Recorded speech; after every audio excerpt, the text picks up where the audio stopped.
Hello and welcome to 100 Years of Discoveries, Disposals and Debates, Communism in Britain through its archives. This event is being hosted to mark the centenary of the formation of the Communist Party of Great Britain back in 1920. My name is Simon and I'm the Archive Manager at the Labour History Archive and Study Centre, which is located in the People's History Museum in sunny Manchester. And that is where the Communist Party Archive is held. This event was originally planned to be a physical event, but much like everything else, we've had to move online. But I'm actually delighted to say that well over 100 of you have registered to join us today, and I would like to thank you all. We're really appreciative of that. It's a really good number, we're pleased. This event has been hosted by the People's History Museum and has been kindly supported by the Communist Party of Great Britain Archives and also by British Online Archive. We'd like to thank them for supporting us.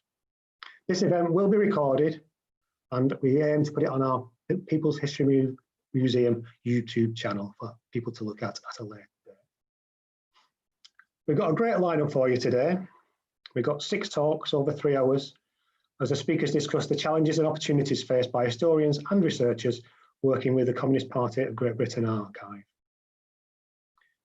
Due to the incredible number of attendees, which is far more than I was expecting, we might tweak the timings slightly so we can have more chat at the end. We've lined up the chat section at the end, the questions for the end. And to give us a little bit more time, we might tweak things slightly. The format will still be the same. We're still going to have myself for a few more minutes, and then Francis and then Cheryl, and then a short break, although I think we'll move the short break to 10 minutes from 15. And then after that, we'll have the remainder of the 4 other presentations, and then follow that with some, hopefully, lively discussion.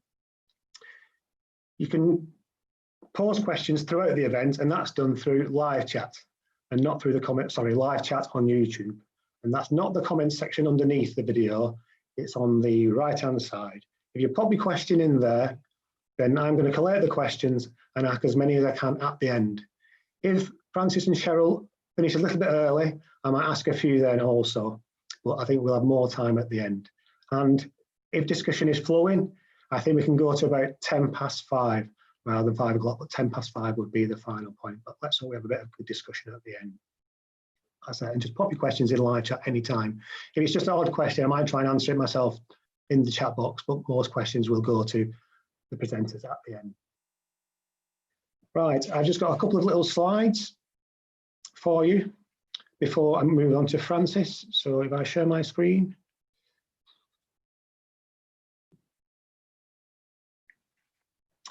This first slide is just a little bit of background information about the collection.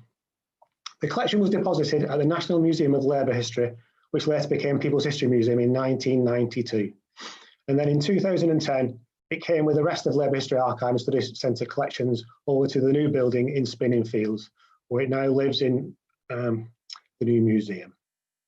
There we have a search room that accommodates under normal circumstances around 8 or 10 people, although at the moment we're down to 4 because of COVID, socially distanced 4. And we have temperature and humidity controlled storeroom, so the long-term preservation of the collection is assured. Quantity-wise, I think there's around 600 boxes of catalogued manuscript material. And when I say manuscript material, I'm talking about minutes, correspondence, reports and such like, primary resource, textual materials. And these were created by committees, such as the Executive Committee and the Political Committee, departments, such as the Industrial Department and Women's Department, and then congresses. We also have records from all the congresses. CPGB didn't hold a congress every year, but we have records for every congress they did hold. The next point is important to note, and Francis will probably touch on this later in his talk, but I just wanted to mention it now, that the bulk of our collection dates from 1943. Even though the party formed in 1920, pre-1943, the material was sent to Moscow, and we don't have that material. We do have some of it on microfilm, but we don't have it all, but the bulk of our collection dates from 1943. However, we also, as well as the material from the committees, departments and congresses and so forth, we also have circa 200 boxes of personal papers from leading individuals within the party. And some of those, such as Harry Poet and Rajani Palmdutt, their records, some of their records predate 1943. So if you did want to study the early history of the party, then you could do so to some extent through these collections. As well as all that primary source textual material, we also have several thousand pamphlets, around 10,000 photographs, although I've never counted them, on every subject you can imagine. And we do have a catalogue, or the catalogue is in the search room up in Manchester. And we have a number of publications and some good runs of journals, some of the main ones, but we also have one or two niche ones as well. Just to quickly mention, Labour History Archive Study Centre also holds other collections. We don't just hold the Communist Party collection. We also have the complete Labour Party collection. We also have a number of collections such as Chile Solidarity Campaign and Nicaragua Solidarity Campaign. And then more recently, we've diversified and we have collections such as Earth First, the Manchester Group branch of Earth First, which is an Environmental Director Action Group.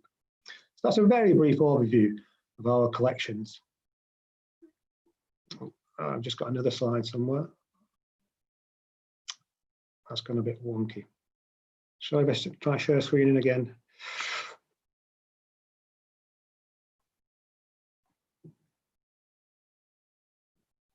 No, that doesn't want to work. Right, let me.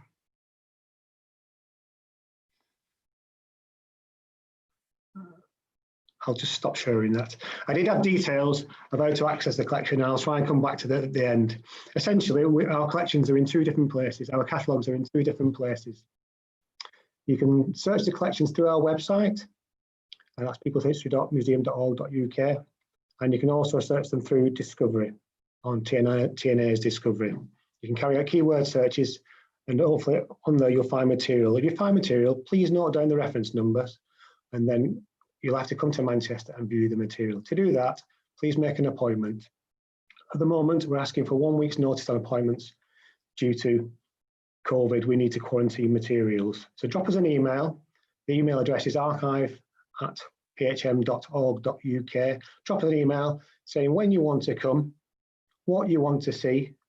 And also, I would advise adding a bit more information about what you want, because we do have a bit of uncatalogued material. And if you let us know what you want to see, myself or my colleague Darren, who knows the collections really, really well, might be able to find more material for you and that you might be interested in. So drop us an email and we'll get you booked in. Sadly, like all our other archives and museums, we're closed at the moment, but we are taking appointments when we reopen on the 8th of December. People's History Museum itself is actually open on the 3rd of December, but because we have to quarantine materials, we can only reopen on the 8th, as we have to quarantine for at least 72 hours before people come. So we're taking appointments from the 8th, so please do come along. When we reopen, our opening hours currently are 10:30 a.m. till 3:30. We're open Tuesdays to Thursdays. But obviously, the way things are, things may change, and I would advise anybody thinking about coming to check our website first, because things can obviously change. Hopefully, we're going to reopen on the 8th of December. I don't pass over to Francis very soon, but just to say, this is my first time hosting online, as you might be able to tell, and I'm very lucky to have Kieran support in the background. He's twiddling the knobs and turning the dials in the background, so I don't have to rely on my technological skills. So he's doing all that for me, and I'd like to thank him for helping me out. Okay, let's move on to our first speaker. Our first speaker is Francis King. Francis teaches Russian and Soviet history at the University of East Anglia and is editor of the Socialist History Journal. He formerly worked at the CPGB archives and co-edited one of the first major publications from material in the Moscow archives, and that was entitled About Turn, which was published in 1990. And that's over to Francis now, please, Kieran, if you do that, thank you. And that's our first speaker.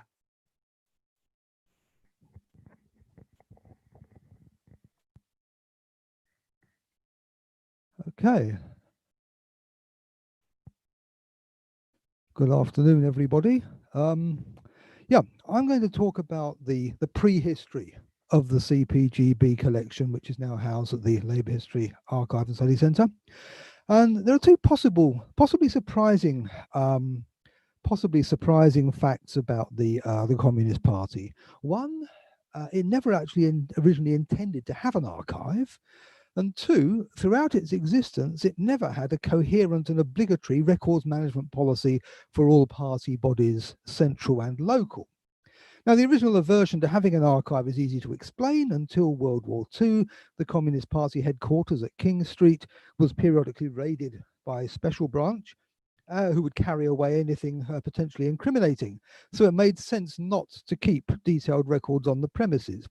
But also, more importantly, as a national section of an ostensibly world party, the Communist International, the CPGB instead submitted records of its activities to the international headquarters in Moscow, which is why, as Simon mentioned, the indispensable source for anybody researching the first 2 decades of the party's history is the Communist International holdings at Rogaspi in Moscow. However, there are some materials available relating to the first 2 decades, and if I can just share my screen, let's bring this up.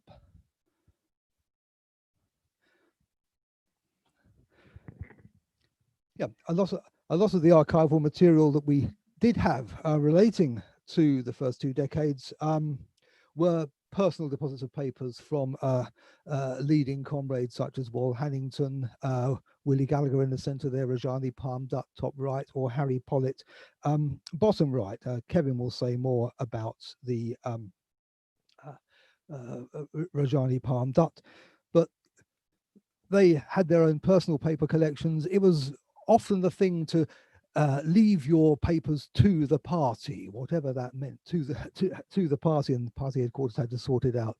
But this means that there are, if you like, unsystematic chance survivals of materials relating to the pre-World War II period. World War II, of course, led to several changes. Firstly, sending material to the USSR via the diplomatic bags ceased to be viable or become much more difficult. And secondly, across Europe, most of the communist parties had been driven underground. And thirdly, by 1943, the Communist International itself was abolished. So the obligation to send materials to Moscow ceased. And so papers and publications began to accumulate in the King Street basement. And in 1951, Frank Jackson, a former building workers leader, took on the job of party librarian in 1951. Also at this stage, this was shortly after the formation of the Communist Party Historians Group, the party itself began to take its own history more seriously. A party history commission was formed around 1955, 1956, not to be confused with the Historians Group, and Frank Jackson also served as the secretary for that body, collecting materials relating to the party's history. So the collection in the King Street basement rather began to take on some sort of shape, but it wasn't really until King Street was sold in order to release capital. From current slide. Yeah, King Street was sold in 1980. And the Communist Party moved to cheaper premises, also somewhat smaller premises in St. John Street, London. That the collection really began to take shape as not just as a library, but as some kind of archive as well. Shortly before the party moved, it had received one of its largest bequests, literary bequests, from James Klugman, who died in 1977. In fact, this was such a large collection of material that 8 years on, in 1985, when I first started working there, they were still trying to sort through the stuff that he had left. His books and papers are still being brought in and sorted. Anyway, in 1980, with this move to Islington, two party veterans, Betty Reed in the centre picture there, and George Matthews, were appointed to turn the collection into a more functional library and also the beginnings of a functioning archive. And the materials that were had been collected by that time took up much of the ground floor of that building, pretty much all of the basement, and various cupboards and filing cabinets scattered around the building. There was a lot of stuff. And Betty and George commenced sorting and cataloguing the material with part-time assistance from anybody who was available. And this is where I came in 1985. at a time when the archive was just beginning tentatively to open up to some non-party researchers, but very much at the discretion of Betty and George. The collections, it must be said, were not organized according to any normal recognized archival conventions. It was more like people's own idiosyncratic office organization. There were boxes of historical pamphlets by subject or by area or by publisher. There were filing cabinets of leaflets, typescripts, small pamphlets with numerical card indexes, to which new materials were added as they came in. So there was no particular system of identifying the provenance of any particular thing that came in. And if a document came in that filled in a gap in the collection, it was just stuffed in there, never mind where it exactly where it came from. There are also few records kept of accessions or donations. Archive, anything that just seemed to be useful was just integrated into the general collection. Moreover, and this became an issue later on, some of the material housed in the archive space were not regarded by Betty or George as properly part of the archive. This especially relates to Betty Reed's own records of disciplinary cases, which were kept there but under her sole control. I'll just come off the screen share and restart my video. Apologies for that, I kicked the wire. So on the premises, there were materials that were, if you like, not regarded at that time as part of the archive, because at that time, of course, the process of transition from being the working records of a functioning political party and a historical record was still underway. And it was, there was no real kind of sense of delineation as to what was properly archival and what was our record just to do whatever we thought fit with. In addition, there was a photo archive of press pictures, some of them with copyright noted, others not. We never knew or cared that much. And there was even a collection of artifacts, including a small armory. We have a ceremonial sword, which had been presented to Harry Pollitt by Indian communists in the 1950s, and a machete that had been given to General Secretary John Gollan by Fidel Castro on his visit to Cuba in 1970. Those two items, unfortunately, were stolen in a break-in to the premises we'd moved to in Hackney Wick. Anyway, I loved the place. It was a veritable Aladdin's cave of weird stuff.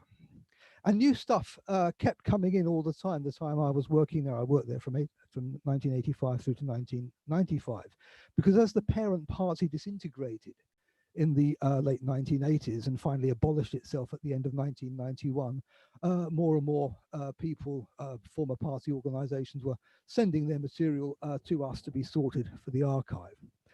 But the absence of any coherent records management policy meant that the collections were always very, very patchy indeed. If I bring this up.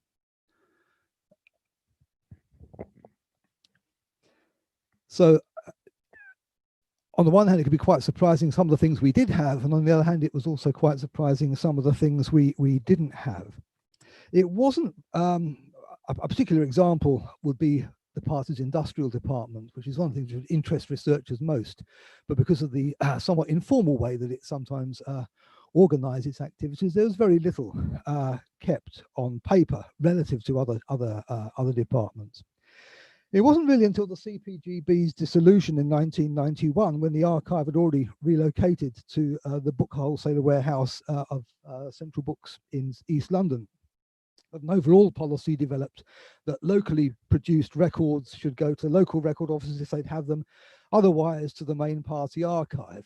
And this was where the archive was housed for about 5 years. We finally cleared the last bits out and sent them to Manchester in 1995. And as you can see from this picture there of my working arrangements, virtually every archival convention, every archival good practice is being violated horribly there, including me having my lunch right next to the documents, and it must really pain the professionals at Manchester to see such things. Anyway, eventually the money ran out. We were always trying to raise money from selling spare books and flash fees for pictures and that sort of thing. It was a hand-to-mouth existence. The money ran out, and at this point, it was we were very fortunate in getting David Howell to put in a grant application to pay for me to continue in employment and Kevin to be taken on to sort this material out according to proper archival conventions. And this, I must confess, was more or less my first real acquaintance with getting things done according to proper archival conventions, as we planned our own liquidation. And this was the period where we devised the familiar archival cataloging system, which is as an example of here. Previously, it was just card indexes, numbered files, of in many cases in no particular order. So this was really quite a profound change in the way the archive was organized. And for 18 months we were sorting, reboxing, cataloging, putting onto a computer. We'd never had a computer in the archive before until 1993, and preparing it all for transfer to Manchester, which was largely completed by the start of 1995, at which point my job had abolished itself. One of my favorite examples of the role of chance in what survives and what does not survive is the papers of Max Segelnick, who anybody who was in the Communist Party will remember. Max had been a party worker since, I think, round about 1950 up to the late 1980s, and for all that time he'd lived in this largish house in Golders Green, which doubled as the local party office for northwest London, and he had a reasonably voluminous attic there, in which he had kept all the things that he and his wife Sadie had produced on their little screen printer, all the leaflets for all the strikes, all the materials of the northwest London district, often in very good date order. And because A, he hadn't moved out of that place, and B, he happened to be personally acquainted with the archivists, this material came to us, and it's I think one of the most comprehensive collections of a local area, now housed in the Labour History Archive. Other collections ended up wherever, in other repositories. A great deal of material was unfortunately lost despite our best efforts. But that basically is the prehistory of the materials now held at the Labour History Archive, and I shall hand back to Simon.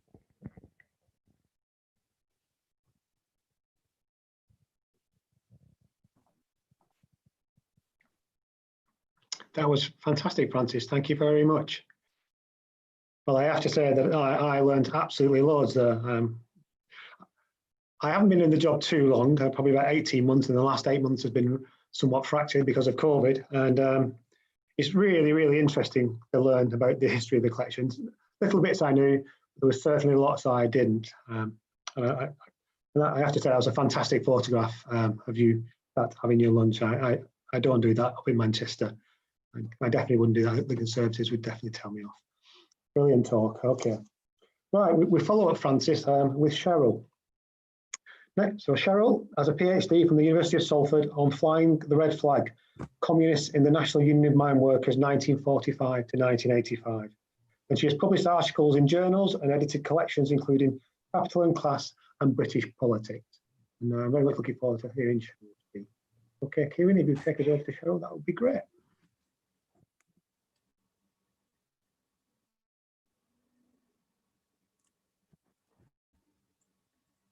Hi, hopefully everybody can hear me and also see me. We can see you, we can't see you. Perfect.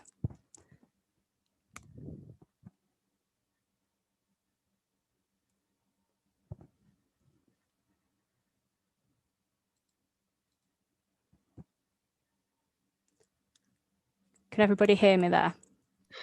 Yes, we can, Cheryl, yes. Perfect. Okay, thank you. So yes, thank you very much for hosting. And of course, my paper follows on quite nicely from Francis's, and particularly where he touched on the Communist Party of Great Britain's industrial strategy. So a lot of my research was around the role of the CP in the miners' union for various reasons. But what I'd like to do in this paper is discuss the particular question of the notable absence of some of that industrial material in the Communist Party archive, which otherwise is very, very populated. So first of all, to give a little bit of context, during the post-war period, and certainly until the 1980s, the Communist Party of Great Britain was believed to be ubiquitous in industry. It attracted attention from pretty much every outlet, including from the very top of the British political establishment. It even attracted the attention of the then British Prime Minister, Harold Wilson. And when addressing the House of Commons, he warned MPs that the CP has at its disposal an efficient and disciplined industrial apparatus that is controlled from the CP headquarters. It may be because of the political impotence of the CP that it has sought expression in industrial organisation. But honourable members would delude themselves if they imagined that there was not a most efficient organisation on the industrial side, that is, that it has not got a set of full-time officers ready to operate in any situation where industrial troubles are developing. So Wilson was certainly correct in his assessment of the CP's political fortunes. It really struggled to find a position for itself within the two-party system that characterised British politics. In fact, it only ever had 2 elected MPs at any one time, both of whom were removed by 1950. It had explored various attempts to ally itself with the Labour Party, perhaps the party that it saw as its closest affiliate. And its post-war boom in membership soon began to dissipate as we moved away from the end of the Second World War. Interestingly, though, in light of Wilson's quote, the Communist Party itself did nothing to refute or even diminish Wilson's claims of its influence in industry. In fact, Bert Ramilson, the party's industrial organiser from 1965 to 77, repeatedly boasted about the party's potency in industry, even to the Times, where in 1970 he said, "We've never had a greater influence." And elsewhere he said, "The CP can float an idea early in the year. It goes on to the trade union conferences in the form of a resolution, and it can become official Labour Party policy by autumn. And a few years ago, we were on our own, but not now." So interestingly, a decade ago, actually, as the start of a PhD process, I went to the People's History Museum and the archives at Manchester, and I was met with boxes and boxes of materials relating to the Communist Party. And I thought, absolutely fantastic, I have to do a PhD on the industrial strategy. Surely I will find preserves of records. In those boxes, more generally, were some really interesting, if not somewhat unusual finds. For example, the party had even retained records of what delegates to a weekend school had eaten for their lunch. They'd even got records of who had missed a meeting because they were poorly. But as I went through the boxes and the archivist brought them out and they were on the desk in front of me, I began to notice a real absence in the documents relating to the industrial strategy. In fact, there is a particular file, Sen Ind 1210, which is related to the party's concerns in mining. And there's some minutes of the industrial advisory committees, which were the link between the party and their members in industry. But there isn't a great deal of information. It is very different compared to the other materials, which is in the CP archive, which is generally well preserved. This slightly changes in the mid-1980s, just as it became increasingly evident that the party was in terminal decline. That's not to say that there isn't examples of what the party was doing in industry, but if anyone goes through the process of seeing what's preserved of the party and then comparing it to their industrial strategy, I think there's quite a notable difference. So this paper seeks to explain that. So I've given you a flavour of the perception of the Communist Party in industry, but I think first of all what I'd like to do is to place that in a little bit of context and to understand the root of Wilson and indeed Ramilson's claims and what was the CP seeking to achieve in industry. So as I've touched on, it had failed to establish a political identity for itself. And so what it hoped to do through its industrial strategy was to control the bloc votes of trade unions at the Labour Party annual conference. It wanted to ensure that CP-led progressive policies gained traction, because any decisions made at the conference were bound to be carried by the National Executive Committee of the Labour Party. Why coal mining? Now, this strategy played out across various industries, but mining was particularly ripe for the CP's endeavours, obviously not least because of the conditions of the industry, which really epitomise class conflict and injustice, but also because by 1945, mining had the second highest number of bloc votes at the Labour Party conference. Indeed, there was a sense of optimism in the industry because from 1947, it was newly nationalised under the National Union of Mine Workers, and it was operated by the National Coal Board. So the industrial strategy was really required because the Labour Party had already rebuffed many of the CP's advances. So there'd been formal attempts at affiliation that had been rejected, Communist Party members had bans and prescriptions placed on them, and entryism had only served to get a ban on communist standing as Labour Party candidates for Parliament. So without this industrial presence, as even the Communist International recognised, the CP could not be recognised as a serious mass communist party. So the CP realised it needed to have two prongs of attack to realise this industrial strategy. So in order to get party members elected to the leadership of influential unions, such as in coal mining, that was the first stage. These individuals would also then politicise the rank and file of the union, and the cause of the Communist Party would be disseminated throughout the broader membership. And the party gave some ideas of how this might be done.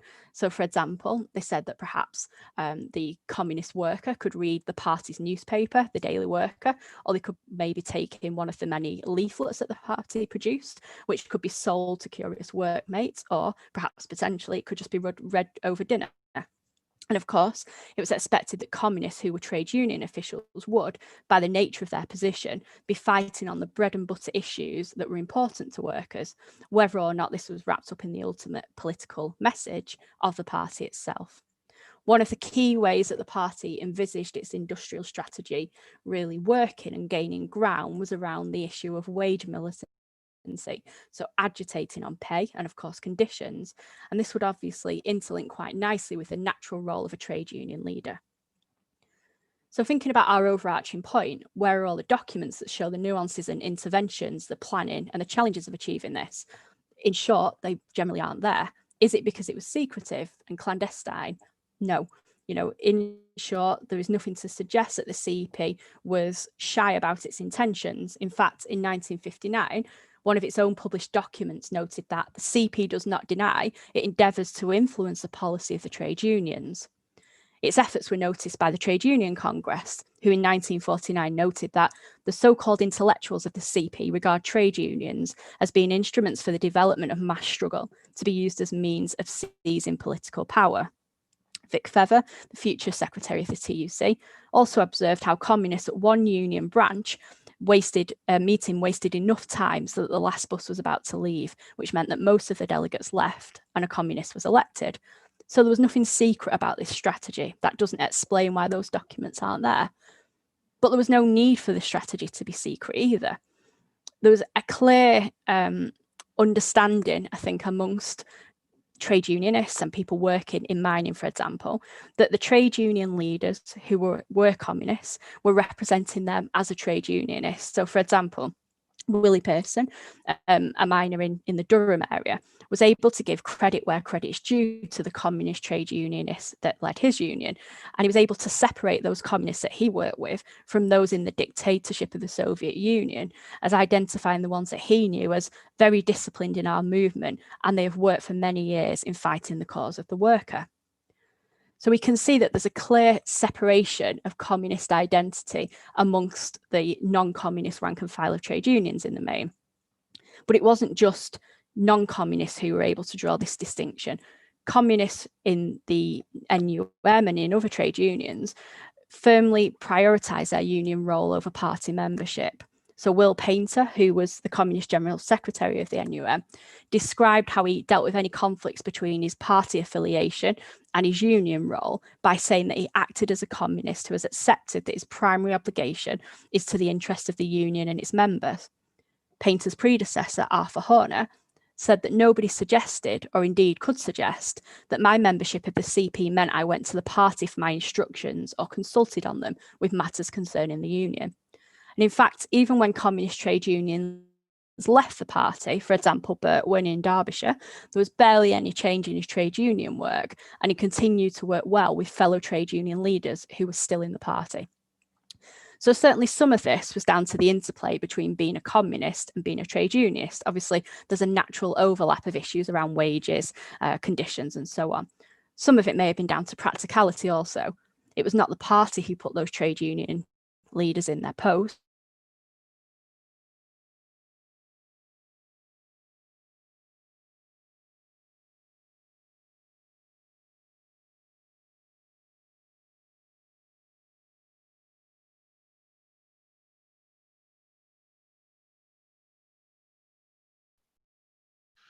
Hello, we seem to have lost Cheryl there for a moment. Hopefully we'll get her back soon. No, I think she's gone for a moment. I can hear you there. Oh, you can hear us. Oh, we've lost your video, Cheryl. So I'll just mute myself, and we just want to carry on for the time being. We have lost your visuals for the moment. You want to carry on? Yeah, that's great. So, you know, I think there was certainly an understanding amongst the party that these communists who were in industry knew that industry well. They'd risen through the industry, they've worked in that industry, and they understood it with only a level of detail that somebody who's done that could do. The industrial department of the Communist Party, on the other hand, chose its members for their communist understanding as a whole, but not necessarily because they were specialists in any industry. There were certainly party organisers, for example, in mining, men like Frank Waters, who were the conduit between the party and its trade unionists in industry. And there were industrial advisory committees intended to bridge the link. But the CP understood that the party core could not dictate or prescribe on the intricacies of union business, not least as this strategy was running simultaneously in various different industries. This approach fed down from Russia, who instructed quite clearly that when our party members become trade union officials, there is sometimes a tendency to say, right, now you're a communist trade union official, you must do as we lay down, and every part of our policy must be put into operation. This is an impossible position, and it will lose influence for the party. We must be flexible with our policy. We've got to be tolerant, because every worker does not think alike. The working class are not necessarily thinking like communists, simply because they're prepared to elect communists to official positions. A communist trade union official, loaded up with details, who even drifts away from the party line, should not be regarded because of this alone as a hopeless right-winger. So this approach then, combined with communist trade union leaders' own reasons for choosing their jobs over their politics if required, led to an informal approach to how the politicisation and the industrial strategy would be done. Of course, there were overarching parameters, for example, politicise the rank and file and win elections, but how this was done in the minute detail of that was not prescriptive. The CP put the responsibility on those experts in each industry, allowing them to determine how this goal might be achieved.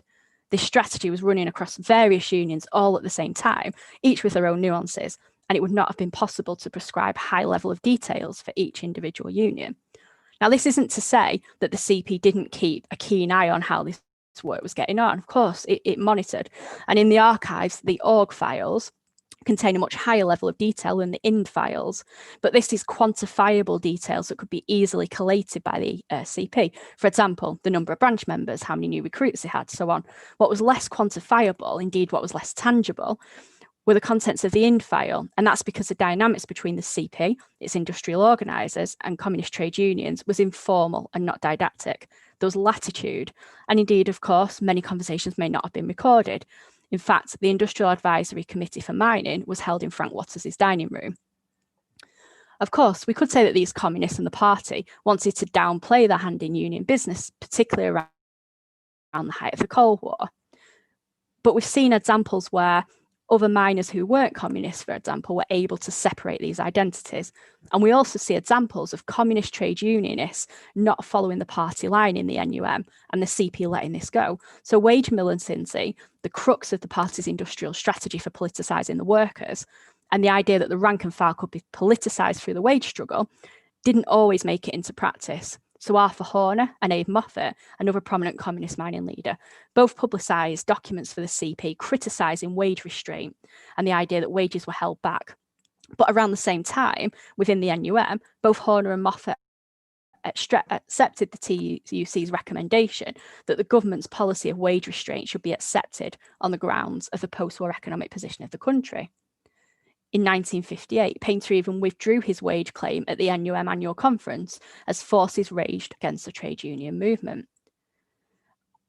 Indeed, as well, due to the latitude given to individual communists in different areas of the NUM, they were often pursuing different goals. The CP, even if frustrated, couldn't or would do little to stop this. In one case, at an NUM conference, the National Coal Board offered a wage increase which was nearly 50% lower than miners had asked for. Two communists opposed this, whilst three accepted it. In the 1954 Union Conference, Painter sought to pursue a new wage structure and a wage claim at the same time, but Les Ellis, who was also a communist, wanted them kept separate.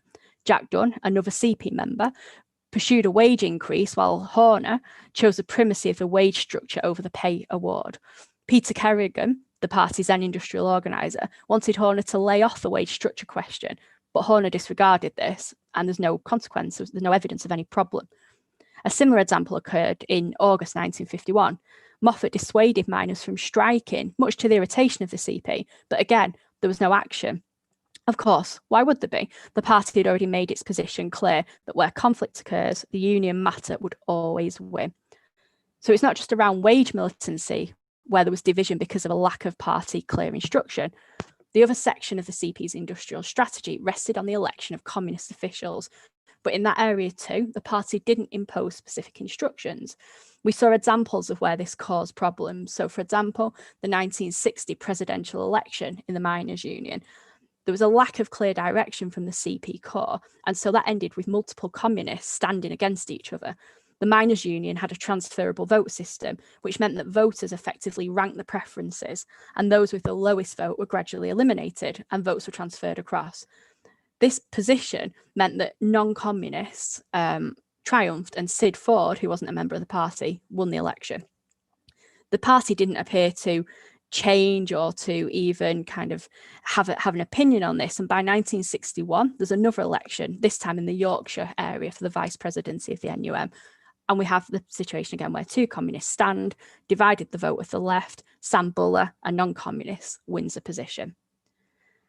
So where are the papers of the CP's industrial committee outlining its industrial strategy? Were they deliberately destroyed?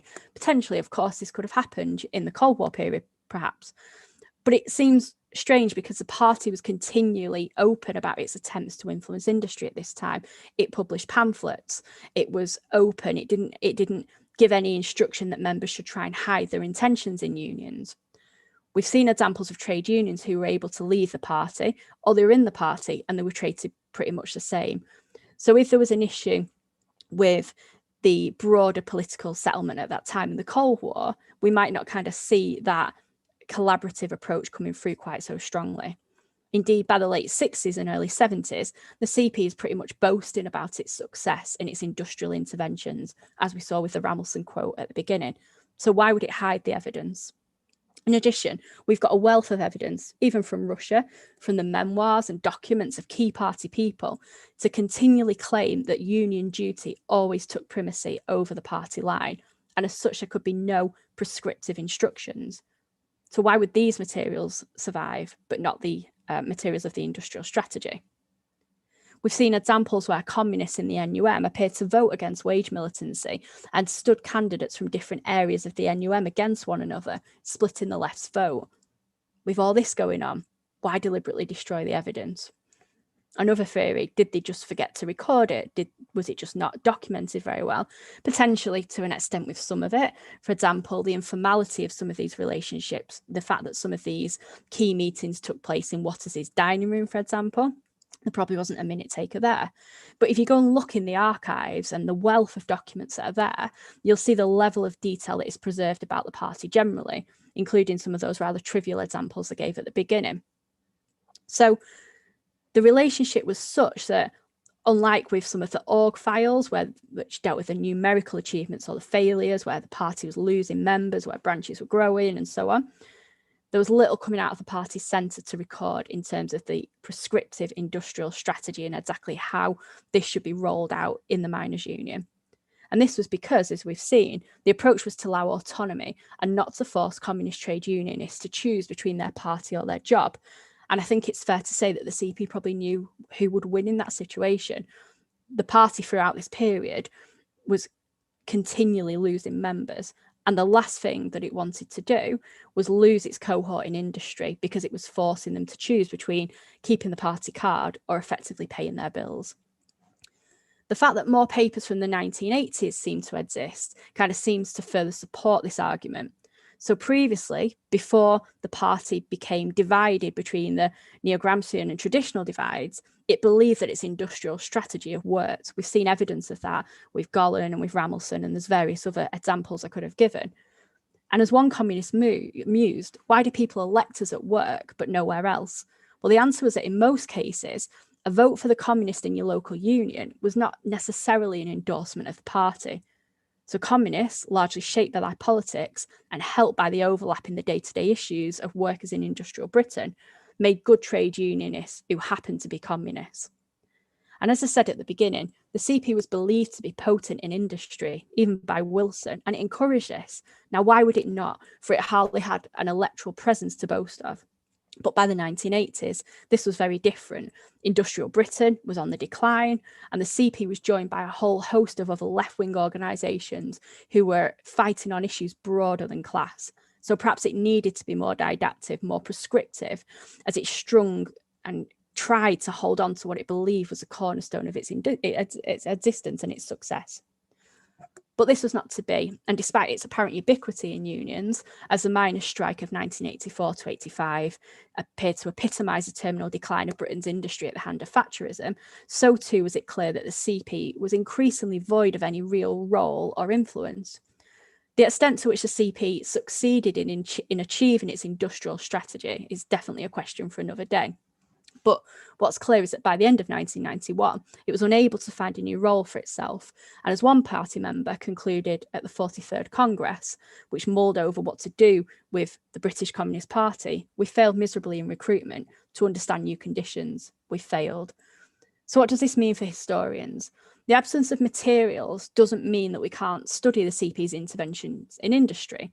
But I think the point is that the absence of materials and perhaps what we would expect to see, which is a very heavy prescriptive party line, isn't there. And that in itself is quite telling about the relationship between the party core, going out through the industrial organisers and the advisory committees and flowing through to those trade unionists who were Communist Party members who were in industry. The Communist Party members who were working in the miners' union, for example, were miners. They'd been brought up in that industry, they understood that industry, that's why they were electable. They were fighting on bread and butter issues that were attractive to trade union members, irregardless in the sense of whether they were also Communist Party members. So I think that in terms of the archive and in terms of looking for those materials, the fact they aren't there is highly revealing about the nature of that relationship between those different groups. Thank you.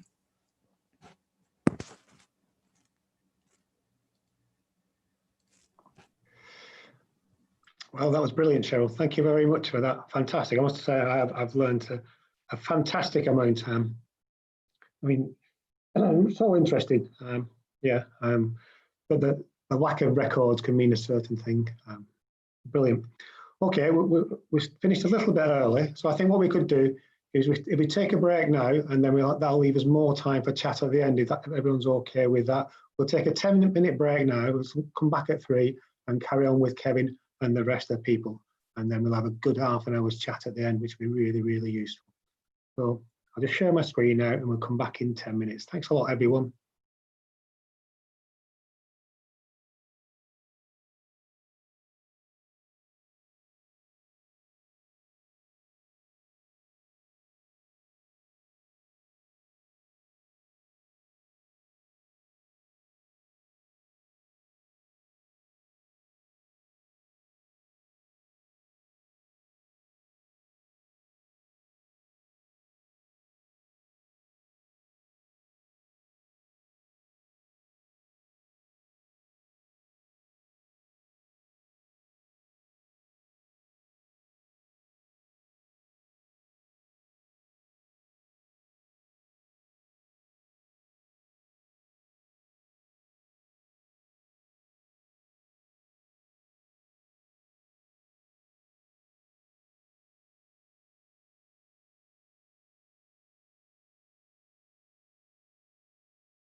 Hello everyone, and welcome back to the event. Before we get on with Kevin, our next speaker, I'd just like to remind you to, if you've got any questions, please put them in the live chat at any point through the event, and I'll collate them and then ask them at the end. You don't need to wait to the end. That's just in the live chat on the right-hand side on YouTube, and then I'll ask them to our presenters at the end. Okay. Right, that's through the way. And next up is Kevin Morgan. Kevin teaches politics and contemporary history at the University of Manchester, and he has written or co-edited several books on Communist Party history. These include Communists in British Society, which was published in 2007, and a biography of Ari Pollitt, which was published back in 1993. Right, Kieran, if we can go to Kevin, and Kevin can give us his presentation. Thank you. Okay, thank you, Simon. And what I'd like to do in my presentation is really take up the point that Cheryl and Francis have both been making in different ways, namely how archives are never just the natural traces of an individual or a movement. They're always constructed by some process of selection and release. I thought, you know, Cheryl's paper was brilliant in how that came across in her work on the industrial departments. And I want to think about how we then need to, in a sense, reconstruct that process by which we have these archives, if we're to understand both the partial truths that we find in these archives, but also all those things that we can't find there. And in some ways, I think it's a bit like what Cheryl was talking about with the industrial department records. In some ways, I think these things were clearer when I began work on CP history, which was back in the 80s, because there were really so few archives available. So you're always having to ask these questions about how did you happen to get to see these things? And where were all these other materials that you might have looked at? So I called this talk In the Footsteps of R. Palm Dutt, because at that time, the only way that you could work on national CP archives, or the only way that I managed to be able to work on them, was if you did follow in Dutt's footsteps. So I'm going to go into screen share now, with just a few images that I'll go through. I mean, that's first, you can see Dutt there. He's the third from, or the second from the right, sitting down amongst other leading communists of the 1940s. You can see Gallagher, John Gollan, Bill Rust, Emil Burns, and others there. I'll tell you a little bit about who Dutt was in just a moment.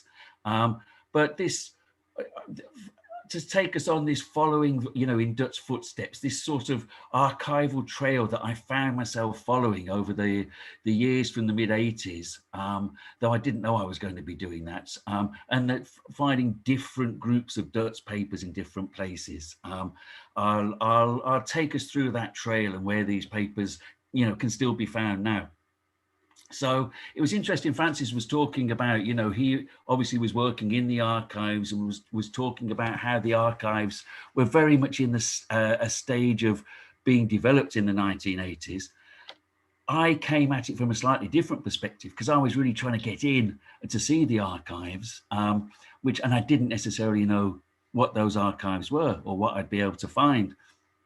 And I was doing a PhD on you know, Simon mentioned that the materials from 1943, there weren't really that many materials here. Well, I was doing a PhD on precisely that period, late 1930s, early 1940s, interested in the particular controversies, especially at the start of the war, over what sort of position the CP should take towards the war, because it initially supported it, then famously or notoriously, it switched round to opposing the war, and then in June 1941, again took up a pro-war position.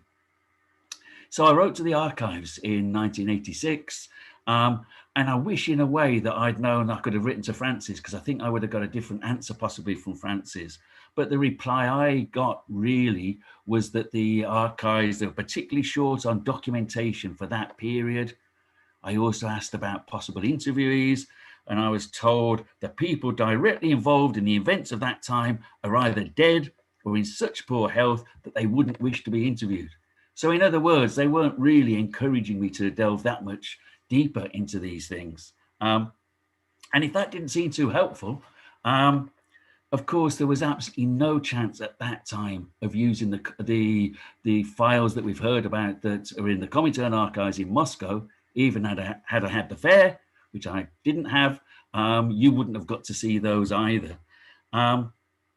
So it wasn't that, probably wasn't a very good time to have decided to embark upon this piece of research. But there was one saving grace for a struggling PhD student, and that was this very large deposit of memoranda, draft articles, select correspondence, a whole sort of what seemed to be a wealth of papers deposited by Arpam Dutt, or on behalf of Arpam Dutt, who had died in the mid-70s, in the British Library. So this trail after in the footsteps of RPD, I'm starting the top left-hand corner, cheating slightly because I'm sure many of you will recognize the round reading room where Karl Marx used to work and so on. And actually these papers, you had to go to the North Library, but no one would recognize that. So I've used the round reading room. So they're in the British Library, they're publicly accessible. And the only really substantial group of papers that I could find that were publicly accessible. I said, I shouldn't take for granted who we're talking about with Dutt. So for anybody who doesn't know, Dutt by common consent was the CPGB's leading theoretician. He had a sort of unmatched expertise in international affairs. He edited Labour Monthly for decades, wrote books like Fascism and Social Revolution. Later on colonialism, wrote another book on world politics in the 1930s. He was like the authority. Some people sort of likened him almost to a sort of, a pope laying down the law on certain issues. For decades, he was an important figure on the party's leading bodies. Particularly, he had this sort of tempestuous relationship with Harry Pollitt, the party's general secretary for many years, which was very close, but quite often also there were some deep tensions that could be expressed, and that mattered in the history of the party, early 20s, late 20s, the start of the war, and subsequently. This was, Dutt was a key figure. This was a key relationship. And so that was all I had in the 1980s. If you look at the book that I published out of my PhD, you'll see that Dutt's name figures there, I'd say at least as often as any 3 or 4 other communists. So, Pollitt, Gallagher, Campbell, Hannington would be, there wouldn't be as many references to them collectively as to Dutt. And I drew really quite extensively on Dutt's papers that I found in the British Library. Particularly, I wanted to figure I was interested in the interactions between the party's formal policy and how people put that policy or sought to follow that policy on the ground, including the sorts of things that we've just been hearing about, party activists in industry and so on, and what sorts of relationship, what sort of tension sometimes there could be in doing that. So as you'll have gathered, I did my PhD, managed to turn it into a book with really not a very great gift for timing. The book came out the same month that the Berlin Wall came down. And as we know in terms of archives, it wasn't just the Berlin Wall came down, but there was all these sort of Berlin Walls, in a way, little Berlin Walls around party archives in Britain and internationally. The Berlin Wall was the anti-fascist protection wall. Well, there were these anti-researcher protection walls, which also I think they were already crumbling in some cases before then, but they certainly didn't survive these years of crisis.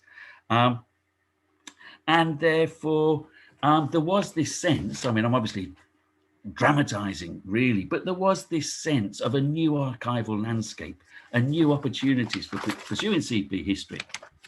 One of the things that happened was that I was again in touch with the archives in St. John Street, but things had moved and were moving. And it turned out that far from this period being poorly documented, amongst other things, I was writing a biography of Harry Pollitt, but there was a huge collection of Arpam Dutt papers. Simon's already referred to that, and Francis briefly.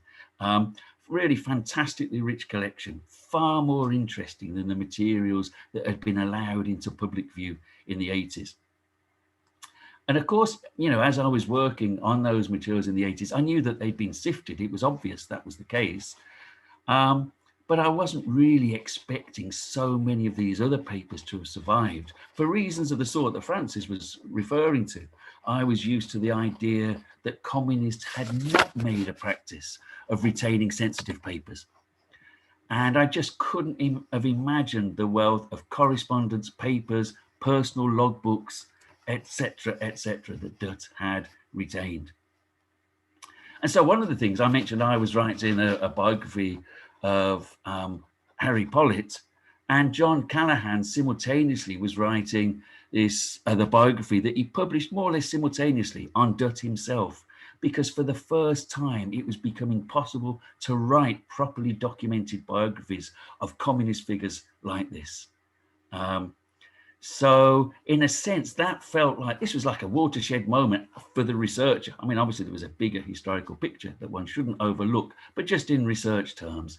And as part of that, there was this process that Francis has described about, you know, the decision that the archive should be fully publicly accessible, and, you know, they try to get them catalogued and so on. But that wasn't the end of the story in terms of Dutt, because okay, I was working on this biography of Pollitt, and I'm coming now to the image in the bottom left hand of the screen. In the summer of 1991, as the USSR itself really was collapsing, I was working in the reading room in that building there, which is the Working Class Movement Library in Salford, another fantastic collection of materials. And Eddie Friel with his wife Ruth were the founders of that library. And I mentioned to Eddie that I was working on a biography of Pollitt. Now, Eddie was a lifelong communist. He joined the party in 1924, a very committed communist.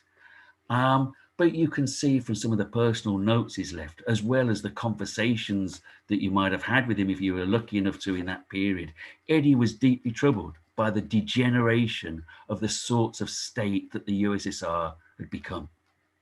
And so there's this, you know, it's difficult in a way. I suppose one can imagine the sorts of sense of things crumbling at that time and the rethinking that was going on.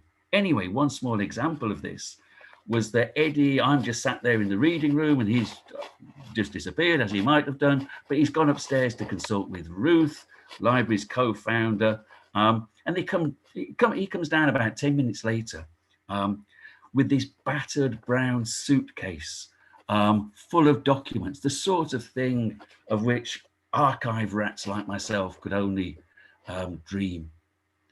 Archive rats, I should say, that's not a reference to the, you know, what used to come running around Central Books, trying to chase it, looking out for the remains of Francis's lunch. Archive rats was a put down by Stalin of those who wanted to dig too deep into Bolshevik history, which Stalin wasn't really very keen on.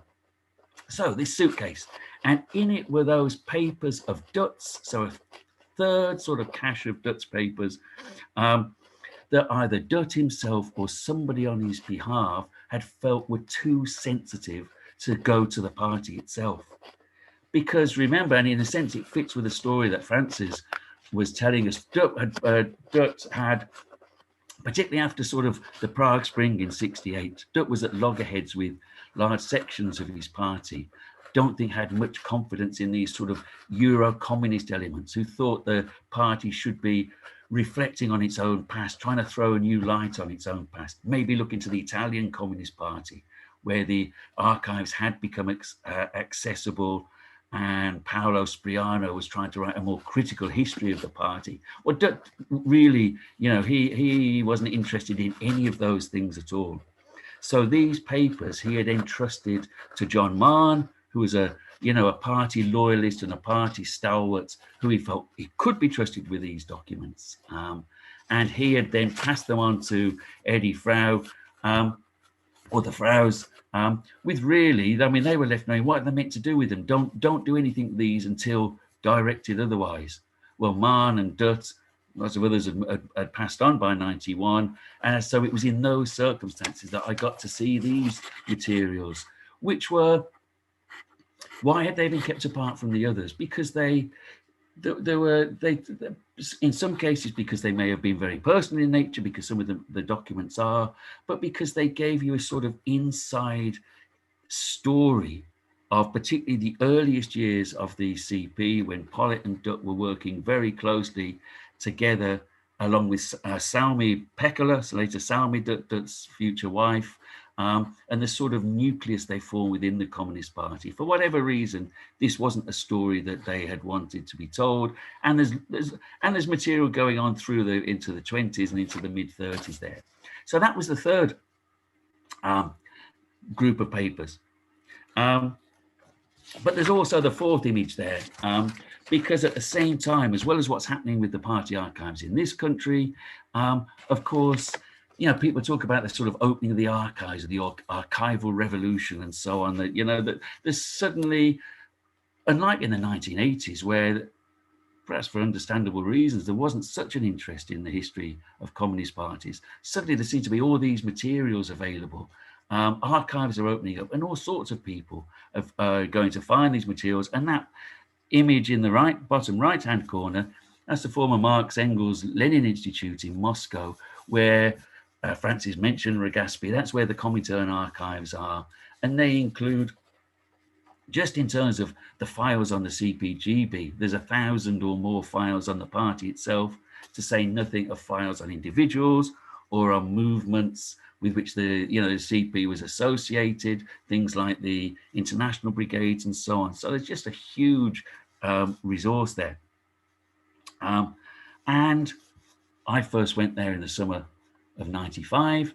And of course, Dutt was documented there.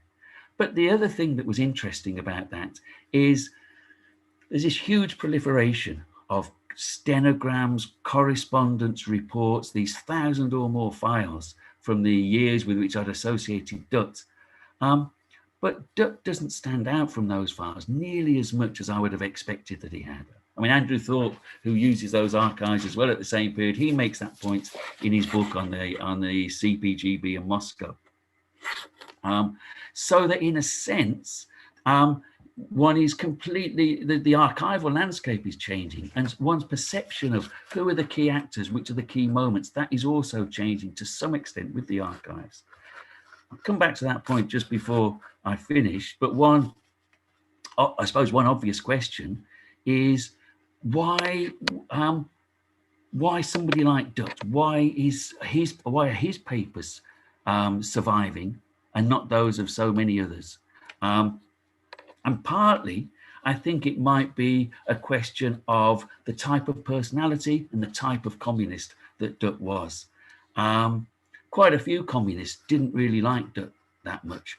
One of them is the one depicted on the left there. He was one of the only two communists who were ever elected as an MP for an English constituency. Phil Piratin, as you can see, who's elected for Stepney Mile End in 1945. And if you've read Piratin's book, Our Flag Stays Red, you can see how he describes that victory of his in Stepney.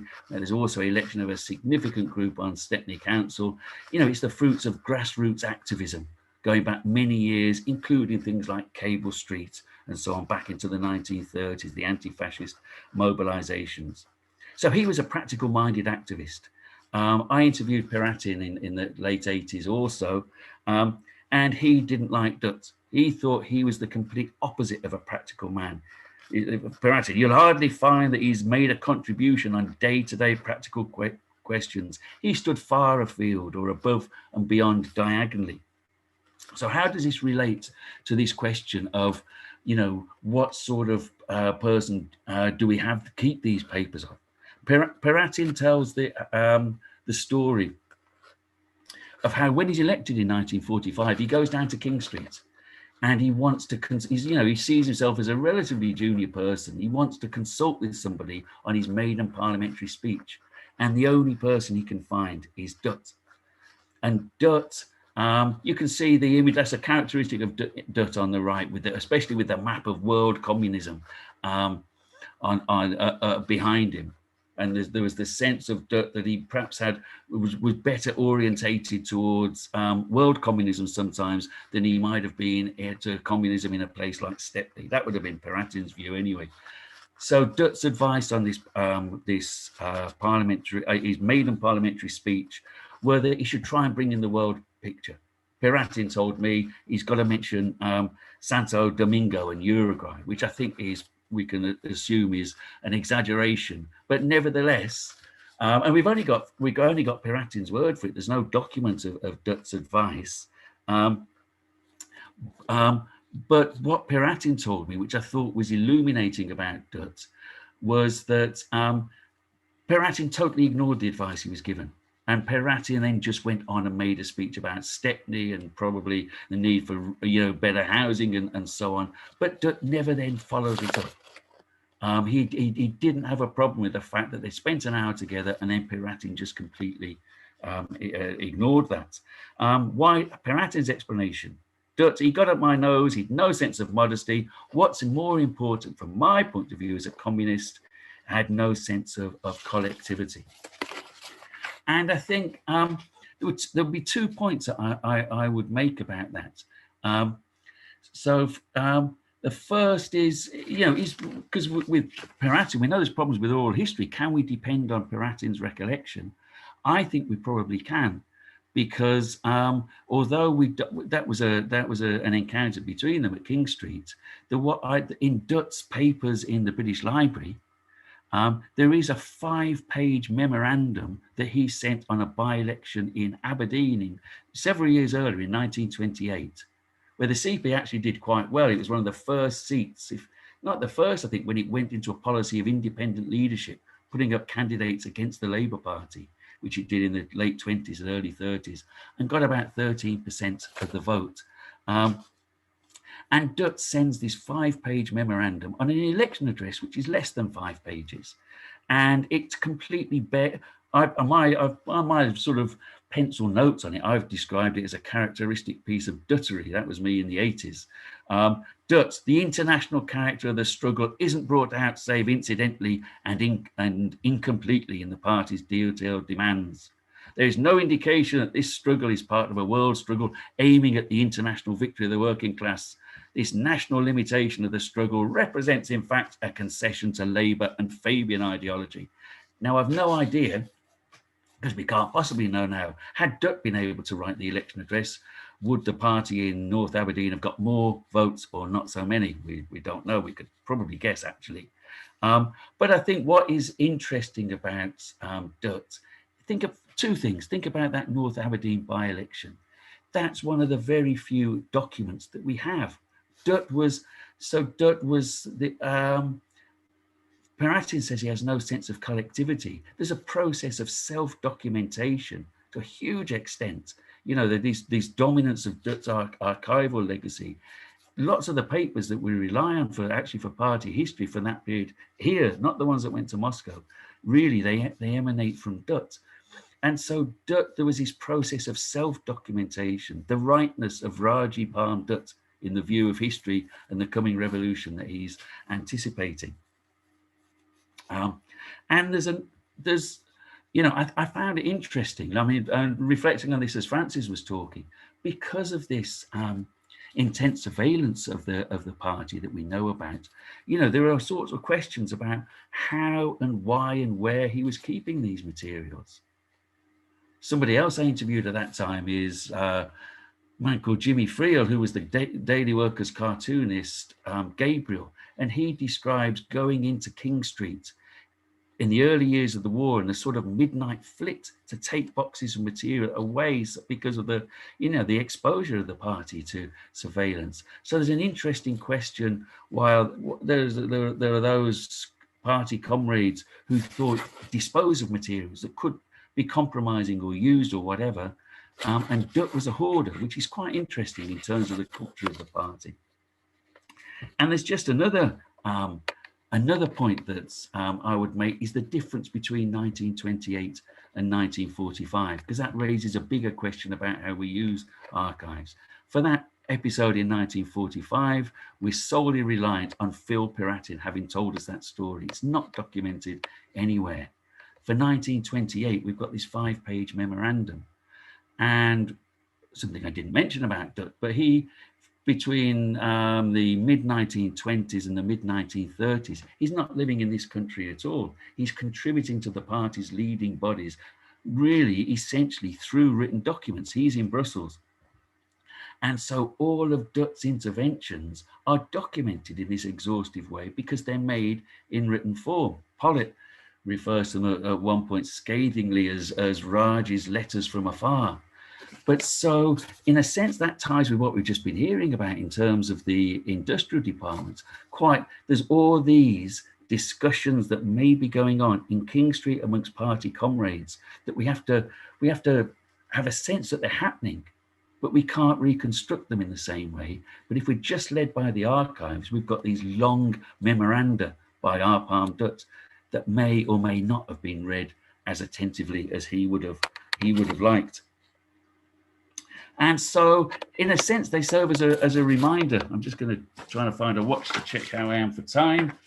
Yes, so we're towards a close. They seem as a reminder to me that what we find in the archives is the result of a hugely complex process involving issues of politics, contingency, and personality.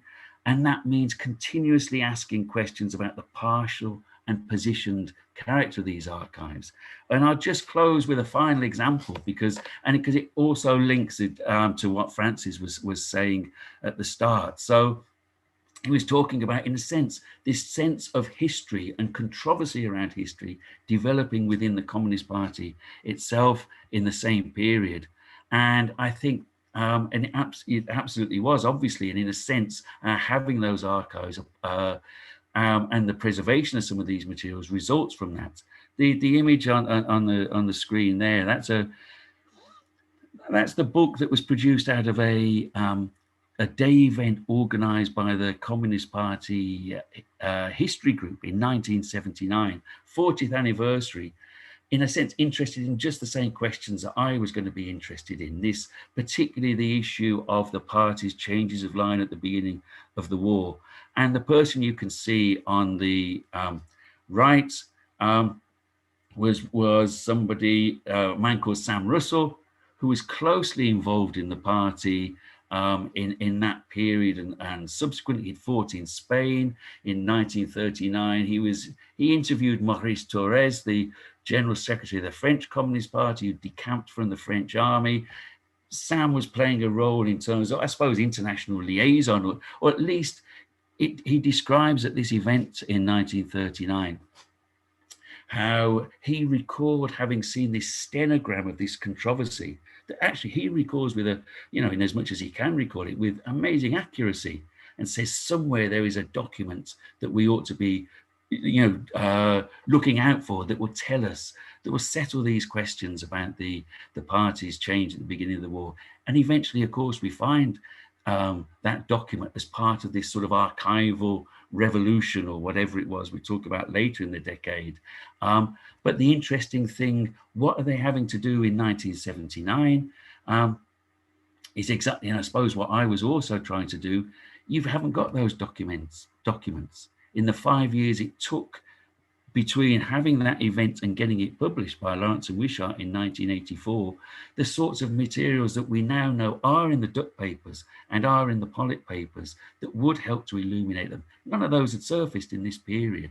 And so, in a sense, that's one is having to do what one can with the materials that are available, which is to get surviving witnesses. People like Ted Bramley was a leading communist, Idris Cox, to get whoever there was to put together what recollections they had, reconstruct what sort of narrative we could of what had happened with the resources available, but always in the awareness that there were materials that we weren't getting to be able to see, as Sam told us at that meeting. And I think, just a very concluding point, it feels very different now because there are some huge resources available to us in Moscow. There are these, there's the securitization of left-wing history with all these MI5 files at the National Archives. makes available either in at Q, or you can just get, you know, digitized versions of files for £3 odd and something. It's almost like put there on your plate. But I mean, I've written about those latter files. There's always that process of selection. You're always being led in certain ways to look at certain types of documents. You're entering into the mindset of whatever is the culture of those organizations or institutions which create those archives, including in those, the case I've just mentioned, the British secret state. So I suppose the key point I would end with is it was obvious in the 80s, you had to be asking those questions. We're always like a, you know, it's always like a medieval historian or an archaeologist. You've got to do what you can with what traces there are. And similarly, perhaps with industrial departments. But I think you've got to have exactly the same critical questioning of the more abundant archival materials that we have now. Thank you.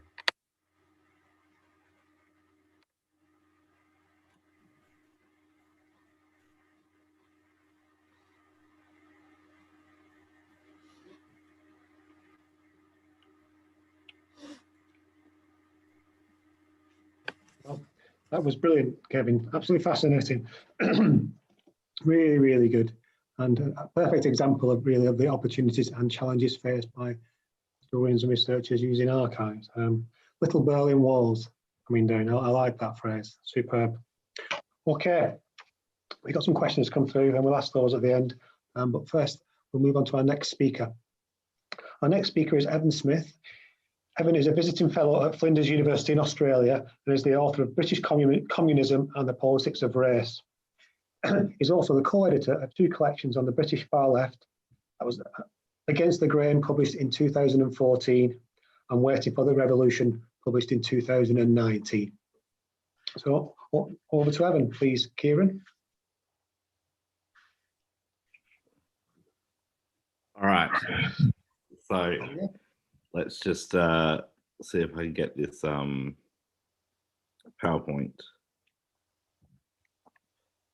Okay, so slideshow, play from the start. Okay, so my presentation is going to be on locating the Communist Party's anti-racism in the archives at the People's History Museum in Manchester, but also in other places. And this is based on my PhD research back when the Communist Party archives were on Princess Street. And then I did some more work to turn it into a book when they moved to the new place near the river in 2014-15. So this is about the Communist Party and anti-racism. So why focus on the Communist Party and anti-racism in the first place? That's a question that was asked about my research. So I think that there's a few reasons why we would want to interrogate the Communist Party's anti-racism. And it's that firstly, the Communist Party was promoted an anti-colonial program from the beginning. It was internationalist in its outlook throughout its history. So it always was looking to struggles across the globe, and as when it joined the Communist International in the early 1920s, is that part of being a member of the Comintern meant participating in anti-colonial politics. Also, the Communist Party was at the forefront of anti-fascism in Britain during the 1930s. So the Communist Party was heavily involved in things like the disruption at Olympia in June 1934 against the Mosley's fascists, the Battle of Cable Street in 1936, and then it was also involved in that. Well, Communist Party members were involved in the fight against Mosley's union movement after the war. So there was a lot of the people who were in the 43 group who were Jewish communists, and they were involved in kind of pitched battles against the fascists.